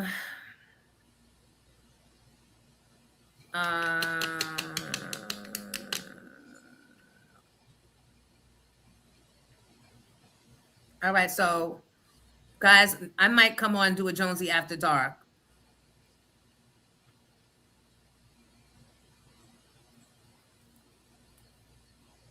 I might. We'll see how the day goes. But be careful. Bring in your garbage cans. They said anything loose that you got outside, bring that shit in. Because it's going to be raining so hard that you're not going to want to go out and bring it inside. But it's going to definitely take off. That's tonight? Tonight. Yep. I'm glad you said something. I guess I got to pull down the deck. Yep. Before it gets pulled down for you. Yeah, I've lost many gazebos like that. Have you? Came home and the one gazebo was in the pool. And I had that strapped down. Wow. With the straps, the gazebo was upside down in the pool. I was like, oh, well, guess I didn't need that one. Wow. Well, now you know. Take all that shit down now. Yeah, I got to get that settled. Well, everybody have a great weekend. All right, guys. Be safe. And love you for watching and listening and all the things. And your contributions and your grace and your patience. And Big R, I love you for your bars and your confidence and your, I guess it's called swag, I guess. Wow, I see what the special thing is about the chat. I read it and realize all of you are special and supportive in many ways. I love hip hop. It's a cultural gem. It really is. And the way people came out and they just connected. Because we of a certain age group, generation. Georgiana, thank you for looking out even when I'm not on. Kim, thank you for moderating, although I think she went to Bible study. I love the rain, Shakira, when I don't have to be out in it. You said, is it talk, radio, or what? Giddy, Amazon mom says she's going to tune in. Denise be keeping us on board with when the drops be coming. Yeah, every Thursday is a new drop. If you look on the page, you can tell what drop is going to be coming. That's why I knew that New York Knicks shit was coming.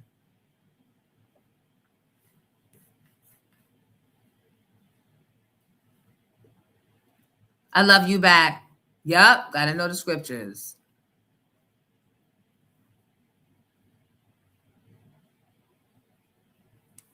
Hey, Angela. Ooh, Sherelle sent me a treat. Thank you, Sherelle. All right, guys, I'm out. Be well.